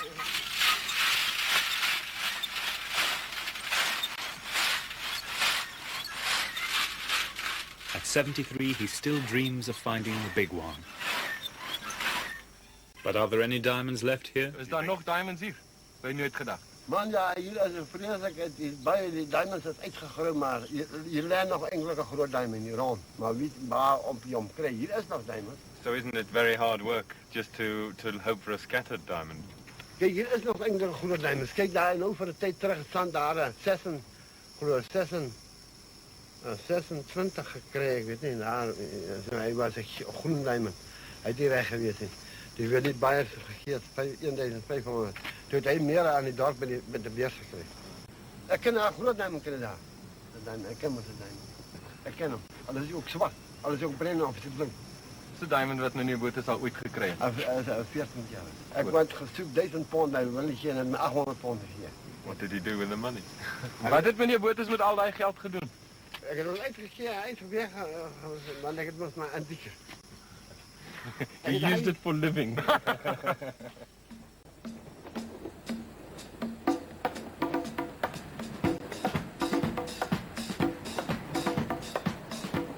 Monday morning, a week out. From Kimberley, I have left the northern route to follow the Blue Train's track into Transvaal, to Johannesburg. Boomtown of the 1890s gold rush, the African Klondike. You arrive in Joburg past yellow heaps from gold workings which go down 11,000 feet below these skyscrapers, so deep as to feel the inner heat of the earth. The place is literally and figuratively built on gold.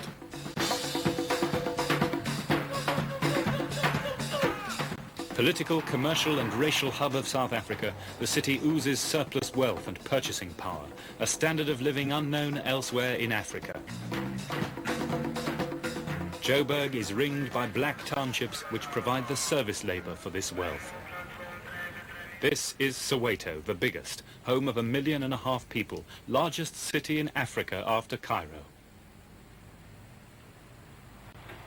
From Soweto, commuter trains pour black workers into Joburg. To go there, I needed a special permit, for apartheid works both ways.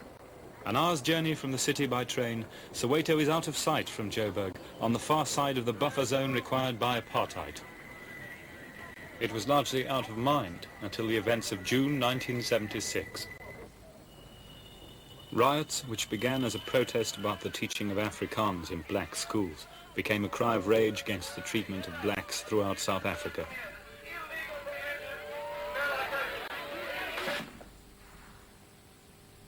But Soweto, with its urban flash, provided the fuse, and of the 700 killed by the police, 400 died here. Wednesday, December the 5th, Dubé Station, Soweto, soon after dawn. Here too, the railways reflect the life of the community. I've arranged to meet Derek Tamer here. He lives in Soweto and covers its affairs for the black edition of the Star newspaper. People are desperate to get to work on time because if they don't, they are likely to lose their jobs or to get fired. So they have to go to work as soon as possible, and they'll use any other available means to go to work. There has been complaints for some time, but the railways have only promised to increase the number of coaches and to lengthen the platforms, but this doesn't help because there's simply too many people wanting to go to work in the morning and in the afternoon coming back into Soweto.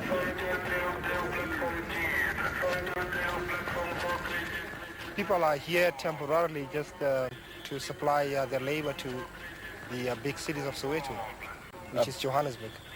Temporarily, you say? What? Well, blacks in this country are not permanent in the so-called white areas. So they are here only and simply to supply their labor. So they have to commute between Soweto and the city every day. What I can say is this is a temporarily permanent situation. Do the people of Soweto feel temporary? No, people feel quite permanent.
Rhodes pushed his railway 1,000 miles from Kimberley to the Zambezi in a few years in the 1890s.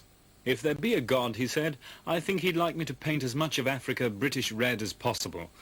To return to his route, we journey west to a rail town whose name used to appear on every schoolchild's atlas, Mafeking.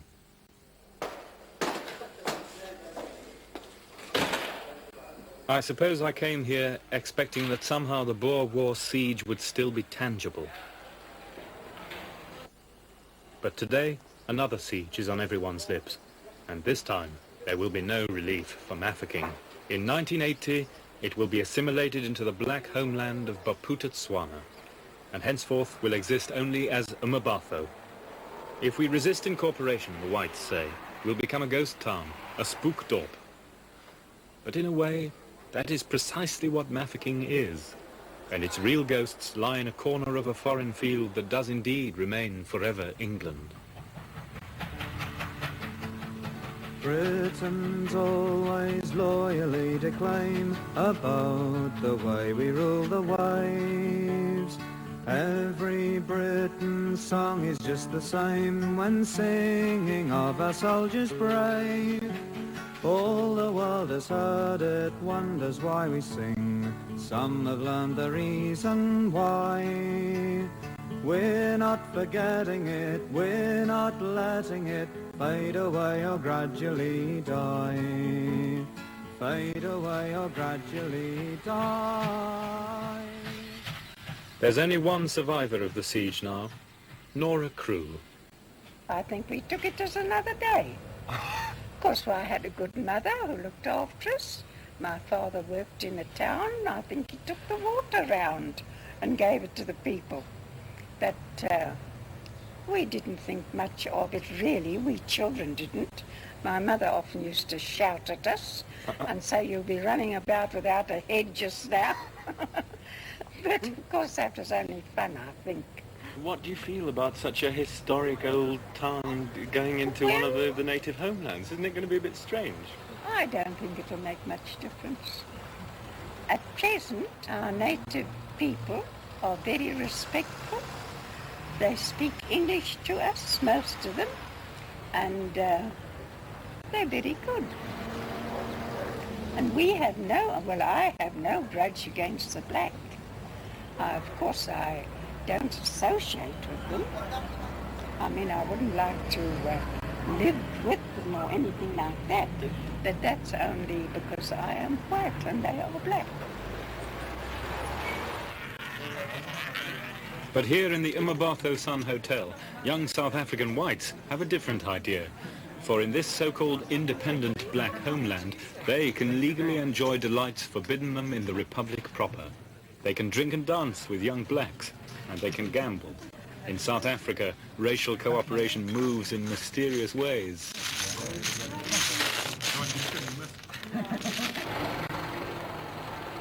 Friday lunchtime, December the 7th. From Mafeking, Rhodesia Railways take over, and we pass from the racially segregated system of South Africa to the good old British class system.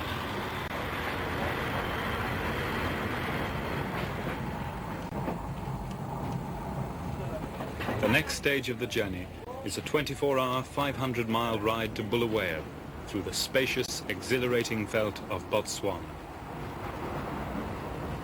Good afternoon. Botswanan customs on a Rhodesian train. It's curious when you stop to think. After all, further on up the line there is a war going on. It's hot, isn't it? I'm really suffering a bit coming from England. And Botswana, a frontline state, is sheltering guerrillas of the Patriotic Front. But in Africa, railways transcend politics. If your enemy runs the railway which brings your maize, then you have to compromise and keep to his timetable. Rhodesia Railways have run this service since they started. Now Botswana is negotiating to get the line back. They want their own railway, after all. Meanwhile, they're very gentlemanly about it. Right the way through southern Africa, through South Africa, Botswana, up to the falls and the Zambezi. Oh, I see. I'm travelling through. That's nice. Yeah. The core of the Rhodesia Railways staff is British, but unlike South Africa, Rhodesia now has many black drivers, and soon enough this man will be in the driving seat. Larger in area than France, with a mere 750,000 people, Botswana is unexploited.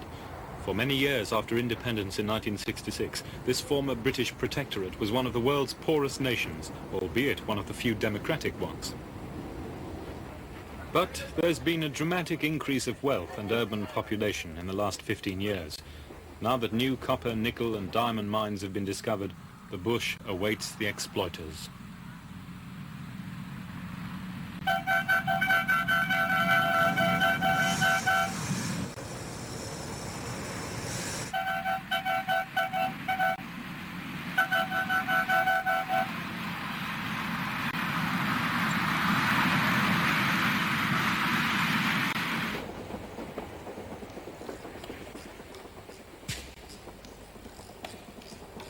Now this is what I call train travel. Forget about air conditioning and gold glass. Open the window.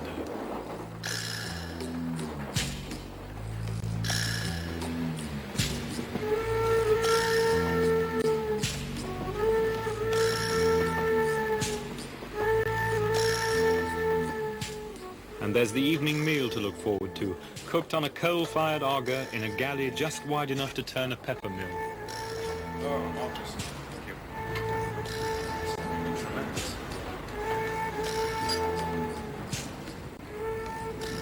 And after dinner, what sensations to sit back to.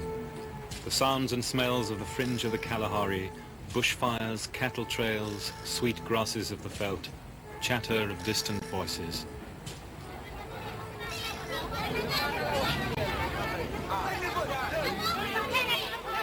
Gaborone, capital of Botswana, 8 o'clock. It's Friday night and a lot of people want to go home for the weekend. The steward is allocating sleepers and bedding in first and second class. Friday night it's always packed and there's a fight for berths. B. 2056B. Watch out for the girls if you're on till Francistown, someone says. Friday night, pay night. And of course, the delight about the Bulawayo slow train is that you and your fellow travellers are not segregated. Not that that makes everyone overjoyed to be on the train. And I don't usually like traveling by train, you see. I prefer when you go with a car, you can do anything on the road, you see. You can stop and then make, some funny games or, stop or do those kind of business, play guitars, just like I like music, you see. Yes. Yeah. Then you can stop on the way. But, do you like this train? But, it's cheap to travel by train than by vehicle. Yeah. What about this train? Do you like it? Yeah, I know I like it. If you're in second class, it's better. But if you're in fourth class, sometimes there are a lot of, It's a bit full. Yeah, it's a bit full. That's why, and then many people, try to cheat others. Some people snip money from other people's pockets. You see. Thanks for the tip. I'll sleep on my wallet. It's only 10 o'clock, but people here go to bed earlier than in Britain. A friend in Joburg lent me Standish's travels through the Dark Continent. In 1879, he said the Europeans would carve up Central Africa in 20 years, and they did. What would he have made of 1979?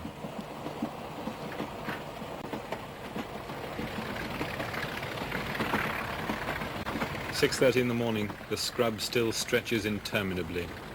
The Botswanan Cockney Liz never did knock on my door.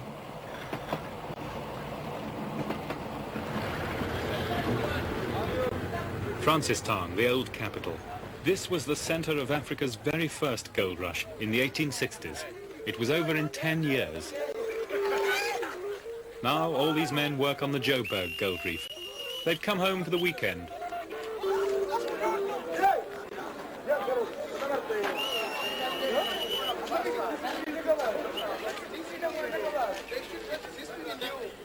The night's haul from the ragamuffins and thieves in fourth class. A poor and incompetent pickpocket.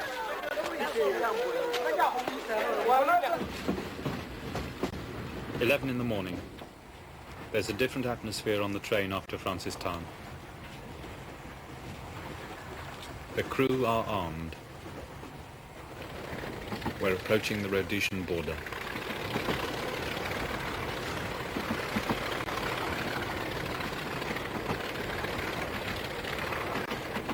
Soon after the border, I meet my escort. The Rhodesian emergency laws forbid journalists to go anywhere unsupervised. From now on, Craig will be my filter. He will tell me what I may or may not do or see. What about personal safety? I mean, are you blasé about it by now? I mean, you seem fairly cool. I mean, are we safe as we stand here by this window? No. No? What? No, but and, you know, the only people who are blasé in this country usually get married. If you're blasé, you die. If you're wary, scared, but nevertheless philosophical about it, there's a good chance you'll live. When I say no, there's no place out in the bush which is really 100% safe. Purely because a guerrilla-type warfare lends itself to people being able to take a pot shot at you and your beer, and the fact that they shoot and they hit my bloody beer, I'm more upset with them. But more exposed than either of us are the railway staff. Chief Steward Ronnie Carter lost a son 3 months ago in this war. It must be dangerous working the line regularly. Well, yes, I suppose sometimes, you know, but we have been fired on, you know. Several bullets have come through the bar here with one of the chief stewards. Really? Yes, on the countryside, you know. So going from Bulawayo to Mafeking, you know. So the other side of the country was fired on. Could be somebody out there now, you know, and just rattle up the train like, you know, you never know.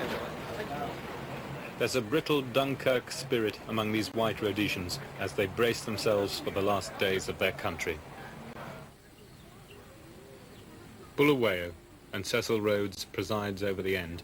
It's Saturday afternoon and everything's closed. In 1893, this was the royal kraal of the Matabele. But in 4 years, Rhodes brought the railways 800 miles to get at their rich mineral deposits. So swiftly did the whites open up the heart of Africa. Beaten by Rhodes's mercenaries, King Lobengula signed away his land in a famous peace parley celebrated by white Rhodesians as the founding of the nation. It was said of the blacks, their past is gone and they have no future. Rhodes lies outside Bulawayo in the granite hills of the Matopos. He never saw his railway to the falls completed. Here at the graveside, Kipling spoke his epitaph.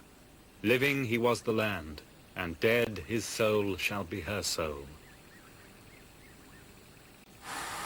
By July 1980, steam here was to have been a memory. But in the last 2 years of the war, the trend has been reversed. Rhodesia has large coal reserves, and steam engines are being rebuilt. In this way, the illegal Rhodesian government has overcome sanctions. Rhodesia's railways lie at the centre of the railway systems of southern Africa.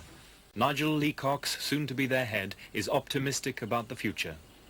Rhodesia Railways is a professional body which will go on providing the service to whatever government is in power in this country. So, and you think it will be able to do whatever? I mean, if the Patriotic Front took power in this country, you would still feel confident that that service would continue? Well, the Patriotic Front, if they did come to power in this country, will still need a railway, and we are there. We are the people who are best equipped with our knowledge of African conditions to continue to play a part in this country. And I would certainly hope that whatever government came to power would appreciate that fact, because after all, it's the future of this country that we're concerned with, and that is the best way that we can play a part and maintain an economic balance in this country.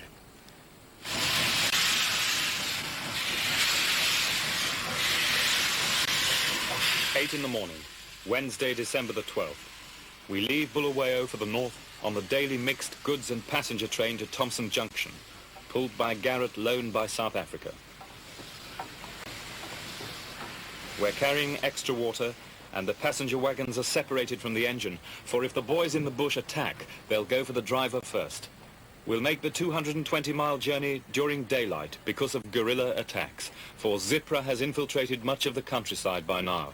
The train also carries troops. There is only a handful of passengers, but they all know what to do in an emergency. The women too. I've been taught to disarm a firearm, to take it apart completely and re-put it together. We have been down to the rifle range a few times, shot off a few rounds. I have shot a Bren gun. I've learned to use hand grenades, phosphorus grenades, small rifles, pistols, you know.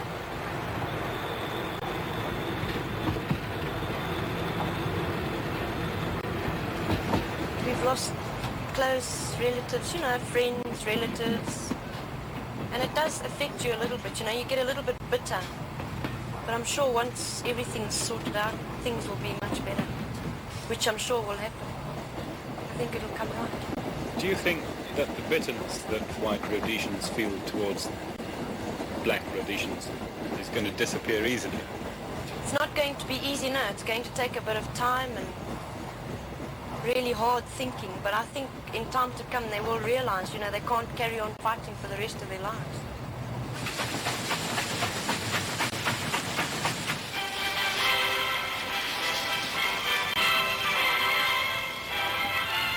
Here is an address to the nation by His Excellency the Governor, the Right Honourable the Lord Soames, PC, GCMG, GCVO, CBE. On this, my first day here, I want to explain to you, to all of you, Rhodesians, why I have come to serve here for the period which is necessary to enable elections to be held, and for your country to achieve its rightful place.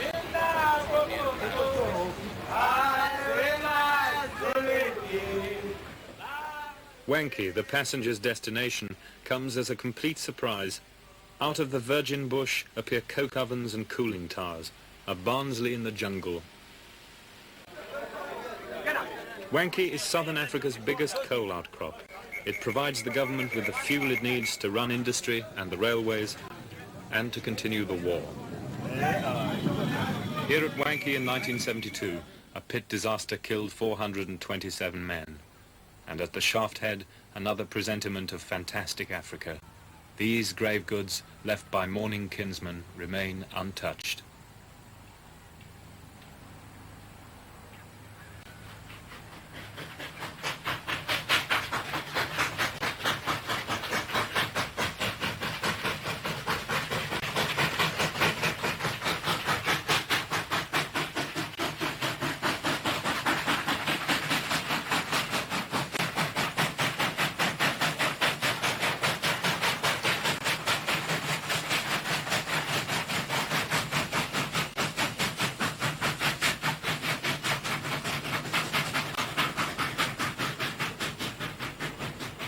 Wankie is a company town.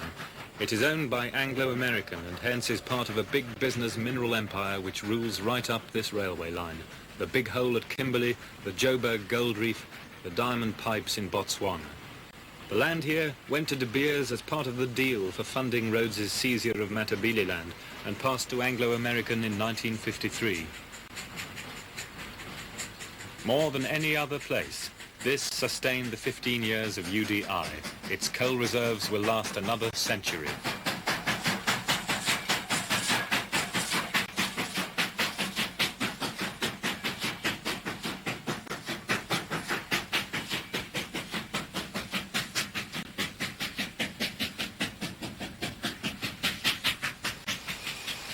This is Thompson Junction near Wankie, and it's the end of the line for the passenger on Rhodesia Railways, because the passenger service from here up to the falls was stopped about 3 years ago because of the war. The line became too dangerous. So in order to get those last 65 miles up through dense bush to the Zambezi, I'm going to take the footplate of this freight train carrying coal up to Zambia. It's dangerous. We'll be going through an area of considerable guerrilla activity, and over the last 48 hours there have been several strikes. A policeman was killed inside Wankie town the night before last, a loco sprayed with machine gun bullets, and in this yard a shunter was shot and wounded in the head. So that's why you'll see soldiers on the train. Their presence is all the more ironic when you think that today is Rhodesia's first day back as one of Her Britannic Majesty's dominions, because only a few hours ago at midnight the new British governor came here, took over and lifted sanctions. But the war goes on. The date today is December the 13th, 1979.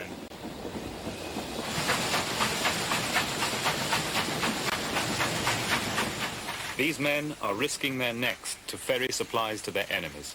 Our manifest says our cargo is South African maize and wanky coal bound for Zambia, the country which shelters the Zipra troops of the Patriotic Front who are in the bush around us. And this only days after President Kaunda of Zambia declared war on Zimbabwe Rhodesia.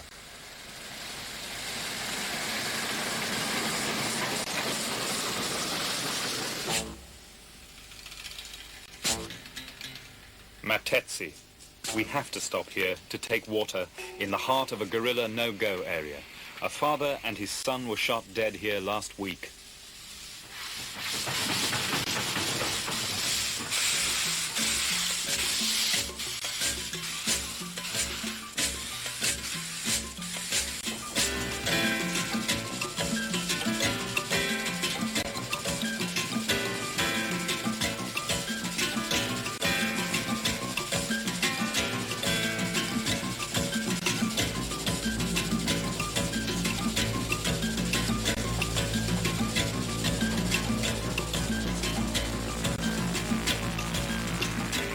We are almost at the falls. At full speed, the Garrett thunders past the road checkpoint into the falls zone. Surrounded by minefields, the zone now shelters an almost non-existent tourist industry, an empty game lodge hit by a SAM missile. 3 American-style motels, deserted, mildewed in the humid tropical air, haunt of snakes and insects, temporarily returned to Africa.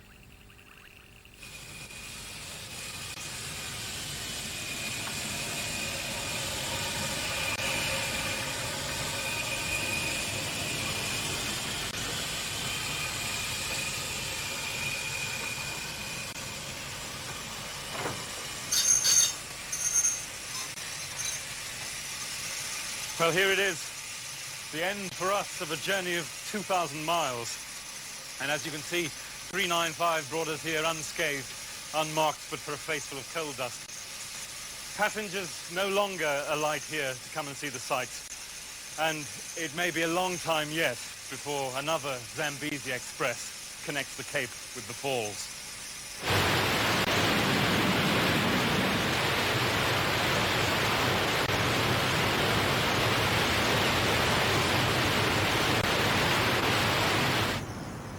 In December 1979, the only trains to pass over the bridge are Zambian, picking up our load of coal and maize. In December 1979, this is the front line in Africa.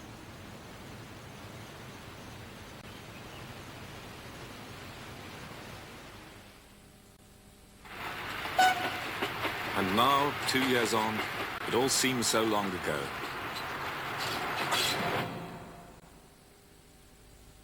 The most luxurious train in the world still runs its pampered passengers 3 times a week. On the line from DR to Kimberley, steam is to be withdrawn. The South African government has not yet honored its promise to give Soweto city status and make its people permanent. Mrs. Cruz Mafeking is today part of Boputa Tswana. Rhodesia Railways have become the national railways of Zimbabwe. You can take a passenger train once more to Victoria Falls. It's hardly 100 years since these falls were first seen by a white man. A scene so lovely, Livingstone said, it must have been gazed on by the angels in their flight. In that time, the tide of white colonialism has advanced and receded. It may be too late for South Africa to respond to that tide, for like the falls themselves, the current of history is remorseless, unswerving, and deaf to persuasion.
Devil's Bridge, please.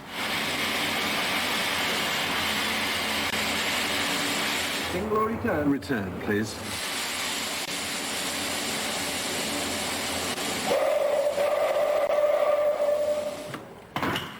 Thank you. Thank you. Where better to begin our travels on the beautiful country lines of Britain than at Aberystwyth? Because here you'll find the last steam trains operated by British Rail on the Devil's Bridge run. Just the other side of the platform, where the big mainline diesels ply to and fro between Aberystwyth and Shrewsbury, a pint-sized little steam train is waiting to chug its way up the extraordinary Vale of Rheidol. This is no old, disused line being salvaged by amateur enthusiasts. This is a scheduled BR service, as much a part of the network as any other, now operating as it has done for the last 80 years. Unlike some parts of the network, it's very popular, attracting over 100,000 passengers every spring and summer. Over the last few years, it's actually made a profit. It also runs on time.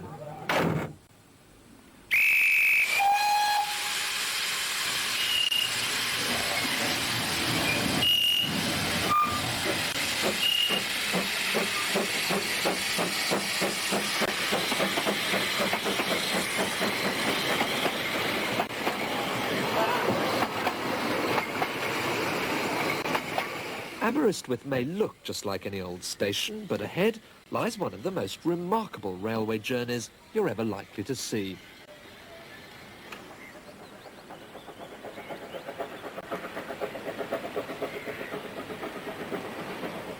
At times, touching its top speed of 10 miles an hour, the engine laboriously begins its way up from the valley bottom, like a tiny toy train lost in a gigantic papier-mâché landscape.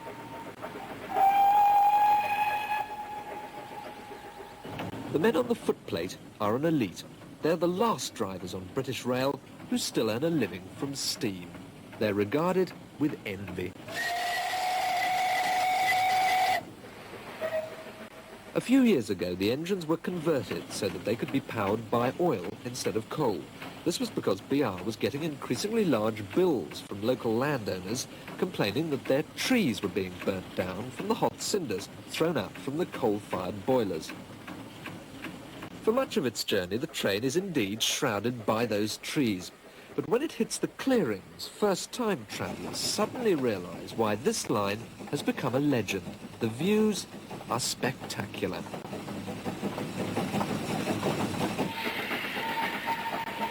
The little train rings the walls of the valley like a huge bell. It's the sound of steam, echoing and re-echoing right down to the sea.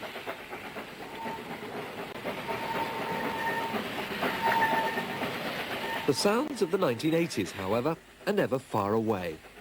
You can hear the RAF training jets scream down the valley long before you can see them. The only fighter pilots in the world who can look up to see a train coming at them out of the sun.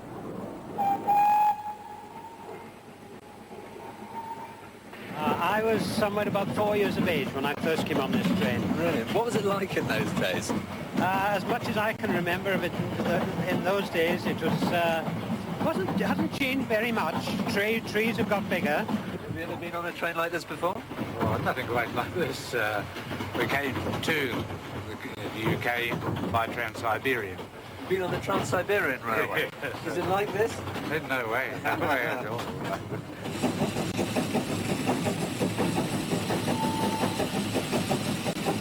As the journey continues, you can see the evidence in the valley that this wasn't always a place of simple rural beauty. Minerals.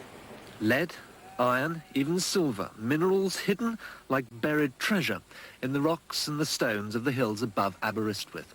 It was the minerals that brought that little steam train huffing and puffing its way up the valley of the Rheidol.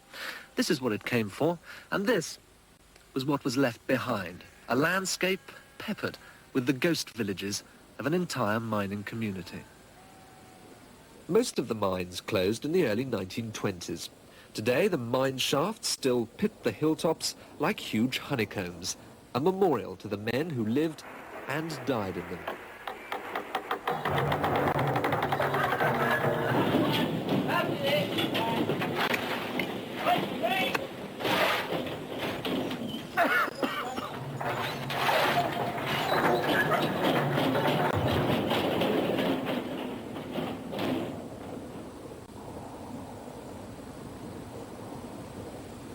Once they came here, see, and working in the lead mine, they were very, well, like old people when they were about 30 or 40, because... They were like old people? Oh, yes, certainly, yes. Why?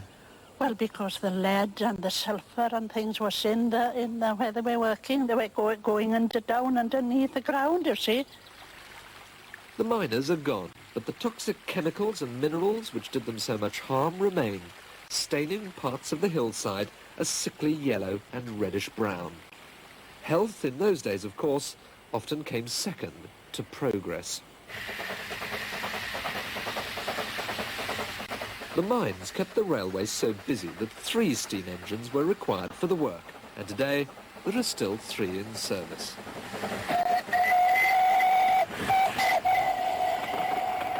As well as hauling the iron and lead, the zinc and silver ores down to the harbour at Aberystwyth, the railway was used to carry all the miners and their families up and down the valley.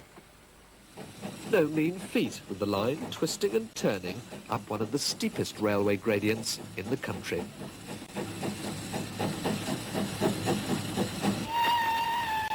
At last it reaches Devil's Bridge Station, the end of the line. At the turn of the century, this train would have been crammed with vital mining equipment needed to keep up the flow of treasure from the hills. Today, the train brings holiday makers, and there's a different treasure in store.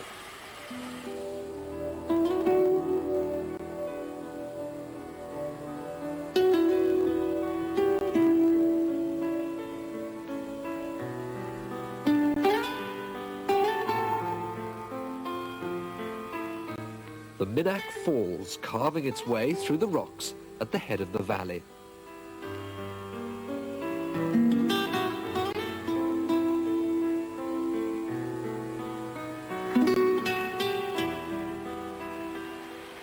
And the Devil's Bridge itself, originally built by monks in the 11th century.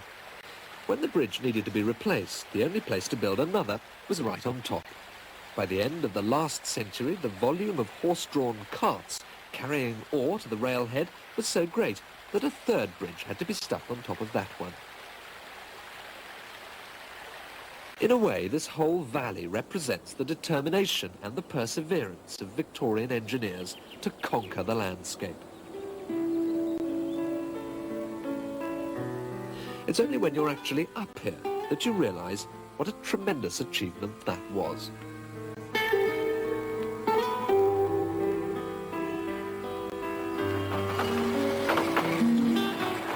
There is, of course, one last thing to look forward to, the trip down. That's the bit British Rail look forward to as well. So little fuel is used on the descent that the run is virtually all profit.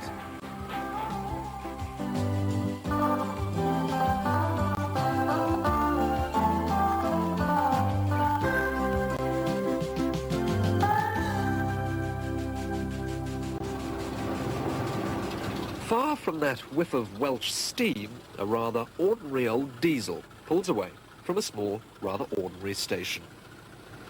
But ahead lies something a little out of the ordinary, a trip on the famous Settle to Carlisle line, the highest mainline track in England.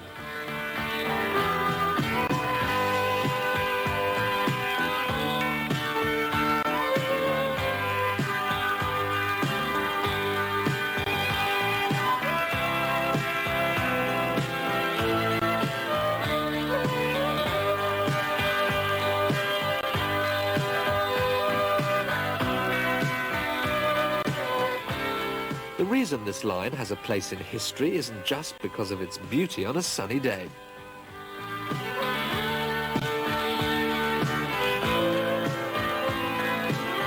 Behind its construction lies a story of appalling misery and suffering.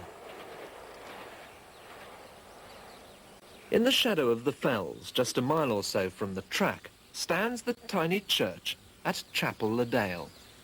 Alongside the graves of local people lie the remains of many of the men who died building the line from Settle to Carlisle, victims of the fierce competition of the great Victorian railway companies. It all began because the use of the existing Western Mainline railway route to Scotland via Carlisle became the subject of a huge row between the Midland and one of its big rival companies. Then one day, the manager of the Midland arrogantly announced to the world, picking up his pen, that the Midland would build its own damn railway line to Scotland, and he simply drew a line from Settle to Carlisle. If only he'd bothered to actually come and have a look at this place first, then he'd probably never have put pen to paper. It's marshy, wild, and renowned for terrible winds. There's scarcely a level piece of ground along the whole route. But nothing, it seems, was allowed to stand in the way of pride or profit.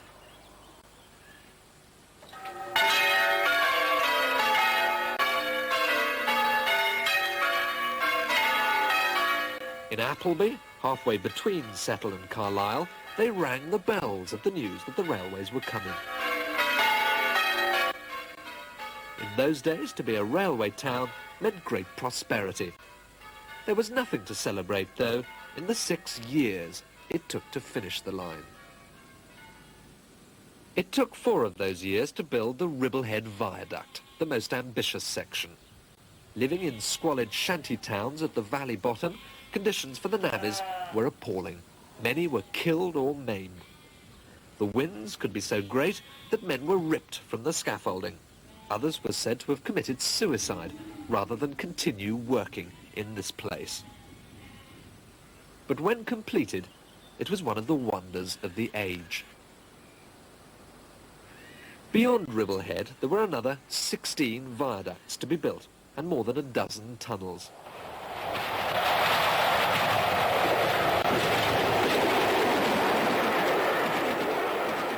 Local legend has it that the bodies of the workers killed in accidents lie hidden in unmarked graves in the slag heaps along the track. Many of today's railway workers live along the line in the cottages set high and lonely in the hills. This is the home of Kit Thompson, the ganger of a track maintenance crew. Kit's the grandson of a man who began working on this railway only 2 years after it opened, in 1876. Today, his gang are busy on a task not many of British Rail's other 200,000 employees could tackle. They're rebuilding damaged sections of the track wall, battered down by the winter weather. They don't use cement or plumb lines, just know-how. How long have you been learning how to make these walls? Oh, 40, 45 years maybe. Have you mastered it yet? More or less. Well, make them stand anyway. How long will that wall stand now? Oh, probably longer than me. 4 times a day, Kit blows his horn to warn his crew to stay clear of the track. The driver answers Kit's call.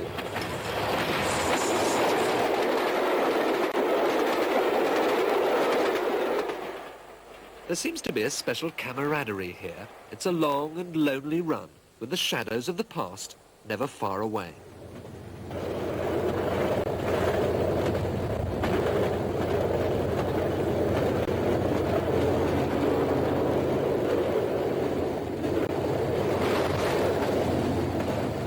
This journey has scarcely changed in a century.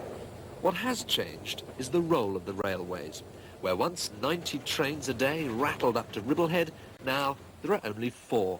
And soon there may not be any at all. British Rail intend to close this section of the line. What will remain are monuments to the men who died in an age when the railways were supreme.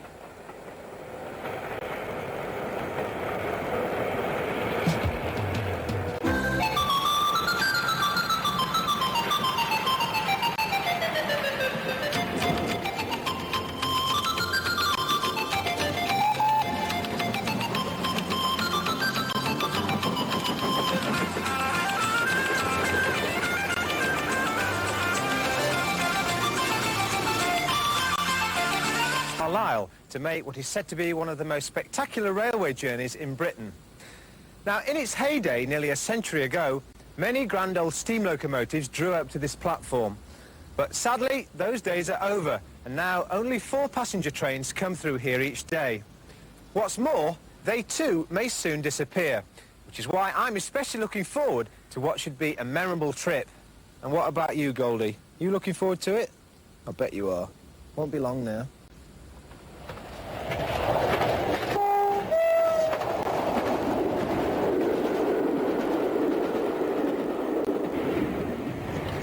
The extraordinary thing about this line is that it needn't have been built at all. When the railway age began in the 1820s, there were dozens of separate railway companies who divided up the country between them. Now, the main routes to Scotland were along the eastern and the western sides of England. But passengers travelling on the Midland Railway from Derby or Sheffield had to change onto another line to reach Scotland. The Midland was losing out to its competitors.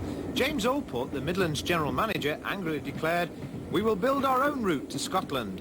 So he took a map and simply drew a straight line on it from Settle to Carlisle. And after Parliament had granted the Midland permission to build the railway, an agreement was reached with the rival London and North Western Company. It was only then that Allport and his chief engineer, John Crossley, actually came up here and walked the whole distance. They were aghast at what they found. The line drawn on the map proved to be 72 miles long. It climbed across 3 peaks of the Pennines, crossed steep valleys, countless streams and vast stretches of barren rocky moorland. And if that wasn't bad enough, the weather here can be appalling. 180 centimetres of rainfall each year, and the wind blows fiercely. Allport and Crossley must have immediately thought that to build a railway here would be virtually impossible. By then, it was too late for them to change their minds. The local communities, landowners and farmers were looking forward to the prosperity they knew the railway would bring. The building of this line was to call for courage, skill and determination. As today's diesels run up towards the highest point, you can see the challenge the 19th century workers met when the train reaches the Ribble Head Viaduct, one of the greatest features of this historic line. Surrounded by the 3 peaks, it's now desperately in need of repair. But you can see what an amazing construction it is. 24 archers stride over the Ribble Valley, carrying the track 30 metres above the ground. 500,000 bricks were fired to build the tops of the arches. They rest on stone piers made out of huge chunks of black limestone that were hewn from quarries at nearby Littledale. Although it's taken a tremendous battering from the wind and the rain, it still stands as one of the greatest monuments of the Victorian industrial age and a tribute to those who laboured on it. 6,000 men came here to build the railway, the tunnels and the viaducts. They worked long hours, but the pay was good. One of the most dangerous feats was building Bleemore Tunnel. Men laboured in its sinister depths by candlelight and used dynamite to clear its 1.5-mile length. Rough shanties were set up along the track to house the men who plodded home to them after work. Soon the huts grew into proper settlements. Some men had their wives and children with them and sat down to a hot meal at nights. But in winter, when the snow piled up, wooden shanties must have been very bleak. Soon the settlements had names like Batty Green, Jericho and Sebastopol. Batty Green had its own post office, school and mission house. But many men died in accidents in the harsh conditions. They fell from viaducts or were killed in explosions. Women and children fell ill and never recovered. Many of the families never left the district, but came to rest here in Chapel-le-Dale churchyard. The church registry keeps a record of their names and the names of the shanty towns where they lived. 40-year-old John Olorenshaw from Sebastopol and 3-year-old Louisa Annie Thompson from Jericho. In the church, there's a memorial tablet to the people who died building the Settle to Carlisle Railway. The line took 6.5 years to build and cost twice as much as planned. When it was finished, it boasted 17 viaducts. As well as Ribble Head, there's the impressive Dent Head and Arton Gill, made from local sandstone called black marble. And Dent Station, 300 metres above sea level, was the highest in England until it was closed. Norman Greenhow worked on this stretch of line for 47 years and remembers its heyday. I don't know about you, Norman, I'm absolutely frozen. Is it always this cold up here? Oh, yes. We reckon 9 months of winter and 3 months of summer, you know. I think some of the winters have been pretty grim, haven't they? Do you remember yeah. any particular ones? Well, 47 was the worst for snow. When the North Eastern was blocked in 47, that is the Kirby, Stephen, Darlington, they docked 40 feet on top of rails. Norman remembers men armed with shovels digging out a whole train. But to unfreeze the locomotive itself, stronger methods were needed. When all else failed, the men set fire to the engine with the hot coals from its own boiler. Oil cans kept the flames alight, while the pistons and valves, rods and wheels slowly unfroze.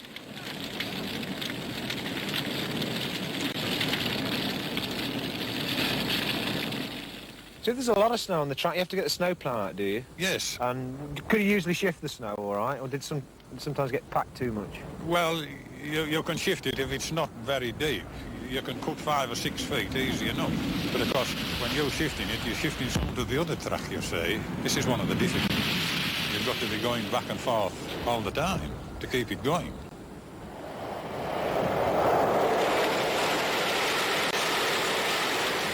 Aysgill Summit is not only the highest point on the line, it's the highest stretch of railway track in the whole of Britain.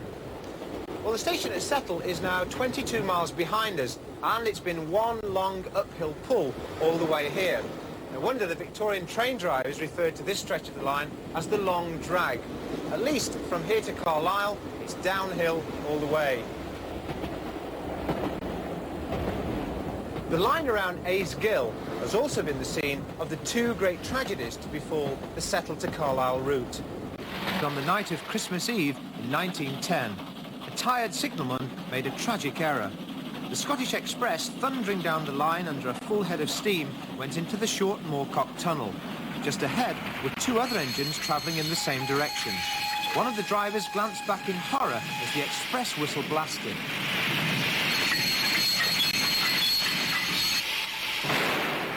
Five people died in the crash.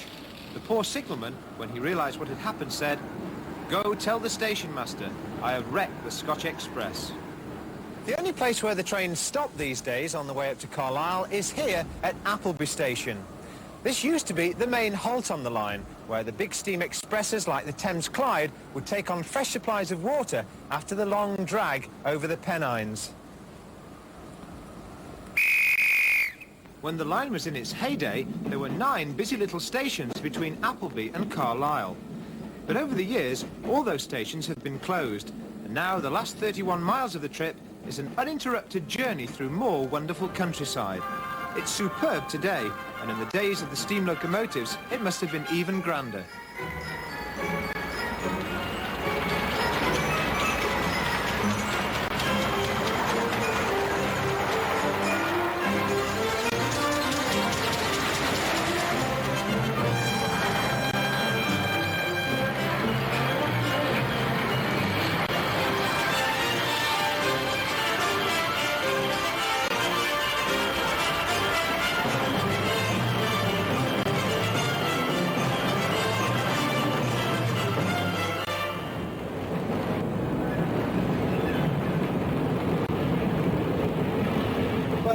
Coming into Carlisle Station, which is still one of the most important in the whole of Britain's railway network system.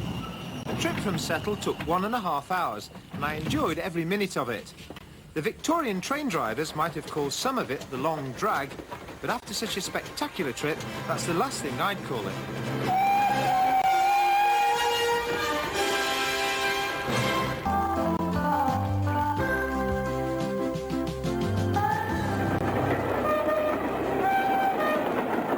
Our final journey, the most beautiful railway in Britain, the West Highland Line, which cuts a path past the highest mountains and deepest lochs in the country to link Glasgow with the remote fishing communities of the West Coast. Home by the hills to the land where life is a song. Here, British Rail employ not only engine drivers and ticket inspectors, but singing stewardesses as well. As well as music on this train, there's luxury.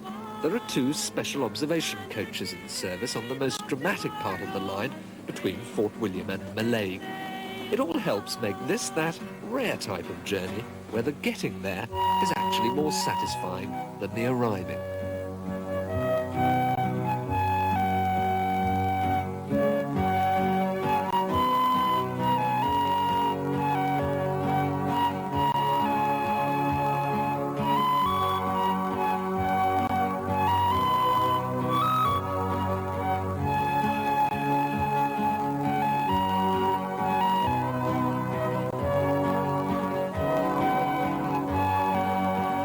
The railway engineers had to compete with nature at its most dramatic. Glenfinnan, Loch Shiel, Ben Nevis, and one of the most desolate places in the country. Rannoch Moor, 400 square miles of barren wasteland. Right at its heart, Britain's highest and loneliest railway station, Carrower. There's not another building for miles. Jimmy Morgan and his wife Christine run the station on their own, and it's even lonelier than you might think. They actually work separate shifts. As Jimmy sets off for the signal box to start his day, Christine prepares for her final duty, to meet the morning mail train.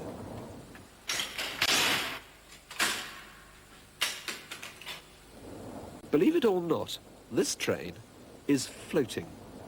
To stop the line itself sinking into Rannoch's peat bogs, the track had to be kept afloat on layers of brushwood raft, and with just a single track, special passing places had to be built for trains to cross.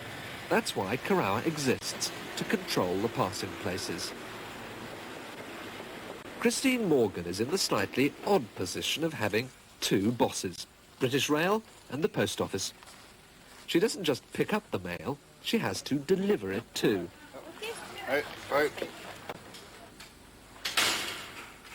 In such a bleak and wild a place as Rannoch, that can be quite a problem. Christine, how bad does the weather get here at its worst? Oh, pretty bad. You can't see anything, everything's just white, you know. The wind's coming along at 80, 90 mile an hour and the snow's coming with it. Does the mail always get through? Well, not always. Twice or 3 times a year maybe, you know. Because you're walking through drifts about, what, 30 to 100 feet long. Maybe longer than that, sometimes about 3 miles. Christine may not look like a typical postman, but then a standard Royal Mail bicycle or van wouldn't get through. There are no roads across Rannoch, just a few dirt tracks.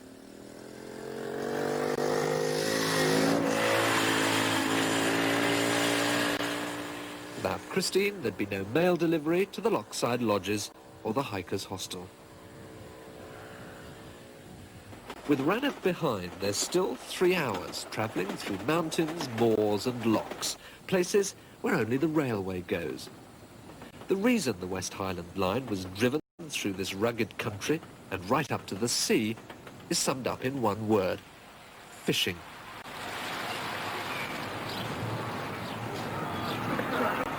This is the end of the line, Mallaig, once the biggest herring port in Europe, but now in sad decline. Instead of fish, the railways now come to collect a slightly different cargo. Holidaymakers from Skye, coming home by ferry.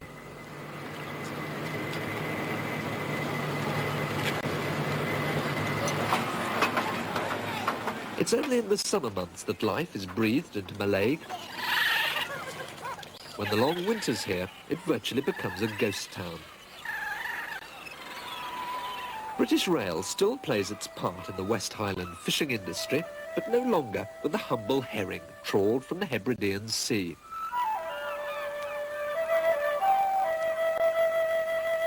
In the sea lochs swims something all the best restaurants in London are itching to serve with a squeeze of lemon.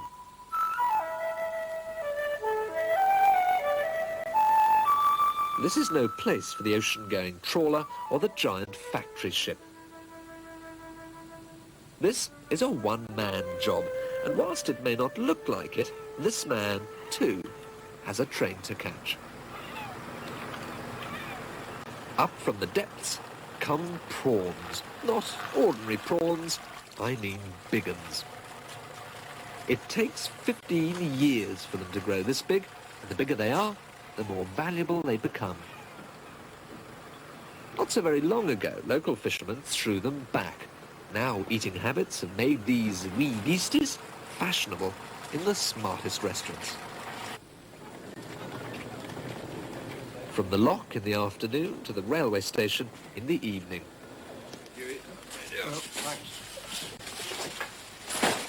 Packed in ice, they'll stay alive until they reach London. Passing under the shadow of the greatest mountain in the country, Ben Nevis, and travelling on the overnight train to Euston, those prawns will be on the lunchtime menu the next day. From the sea, through the mountains, past the locks to the cities, the railway here preserves a vital link. But above all, like so many of our country lines, it preserves the magic of a train journey.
Was housed in across the line at British Rail's test track in Leicestershire. A locomotive and 3 coaches, due to be scrapped anyway, were driven by remote control towards the Flask at 100 miles an hour. The idea was to subject the Flask to the strongest impact it is ever likely to face.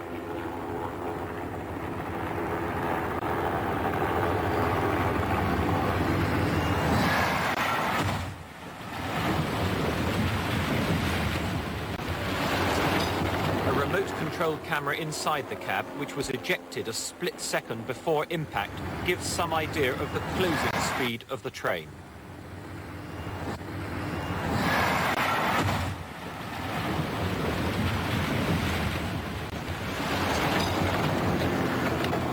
The CEGB normally carries flasks like these 500 times a year by rail to Sellafield nuclear disposal plant. Today, for safety reasons, the flask contained no nuclear waste.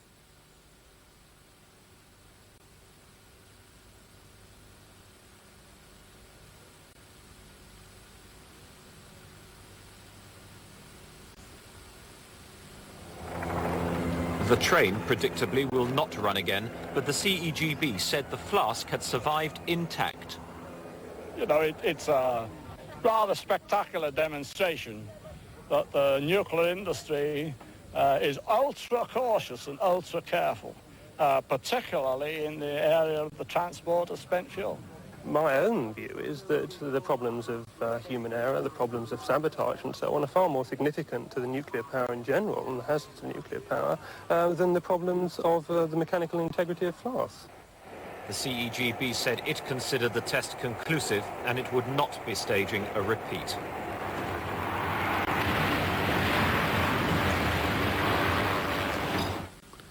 In San Francisco, train travelling at nearly 1 crashed into an empty nuclear waste container in an attempt to prove it's safe to send nuclear waste by rail.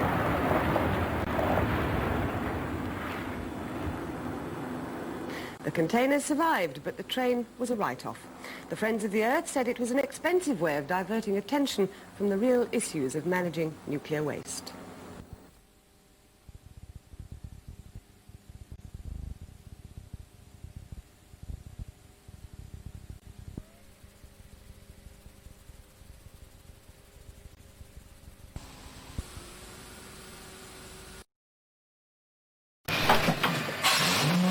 hooter.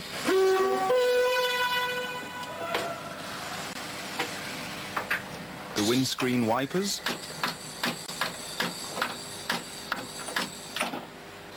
Brakes. And all the switches that work an electric train. All okay.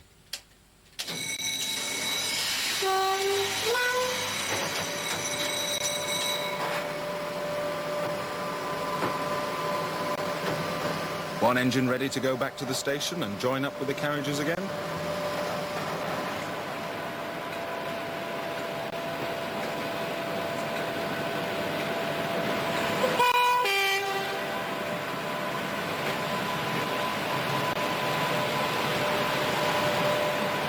Wait for the buffers on the end of the engine to hit the buffers on the carriage. Here it goes. The train is in the station, and so are the people waiting to catch the trains.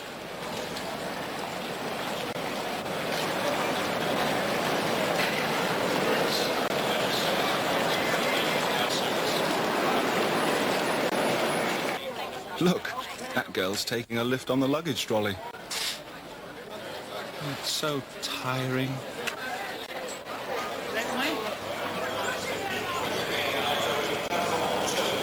I've never seen so many people. Boring, isn't it?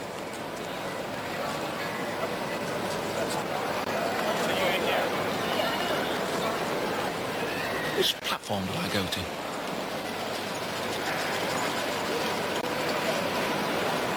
I can't see my train up there. Nor mine.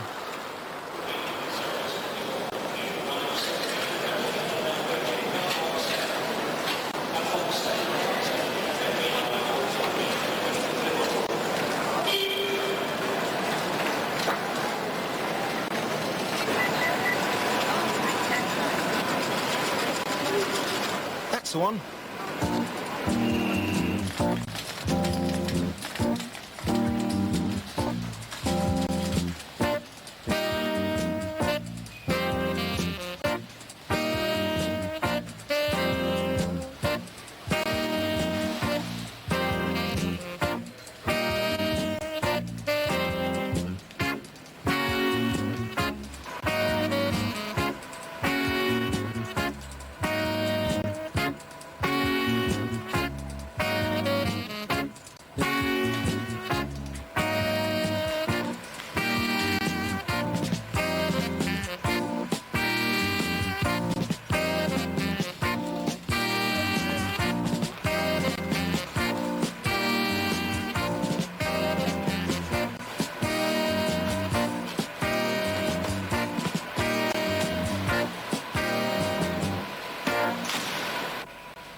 Time to go. The guard waves his flag. Sorry, mister. You have to get the next one.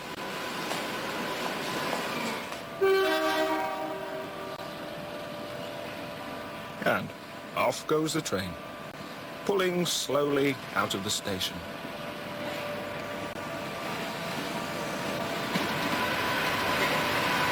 Taking people on holiday, to their homes, to their work.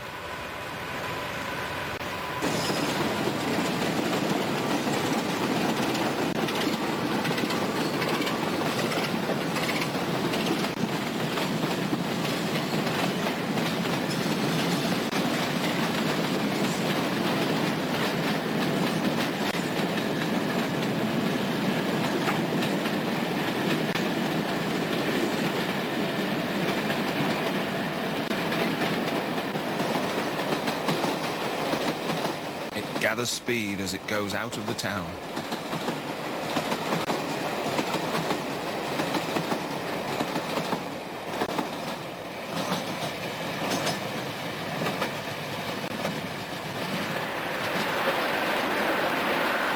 And into the country.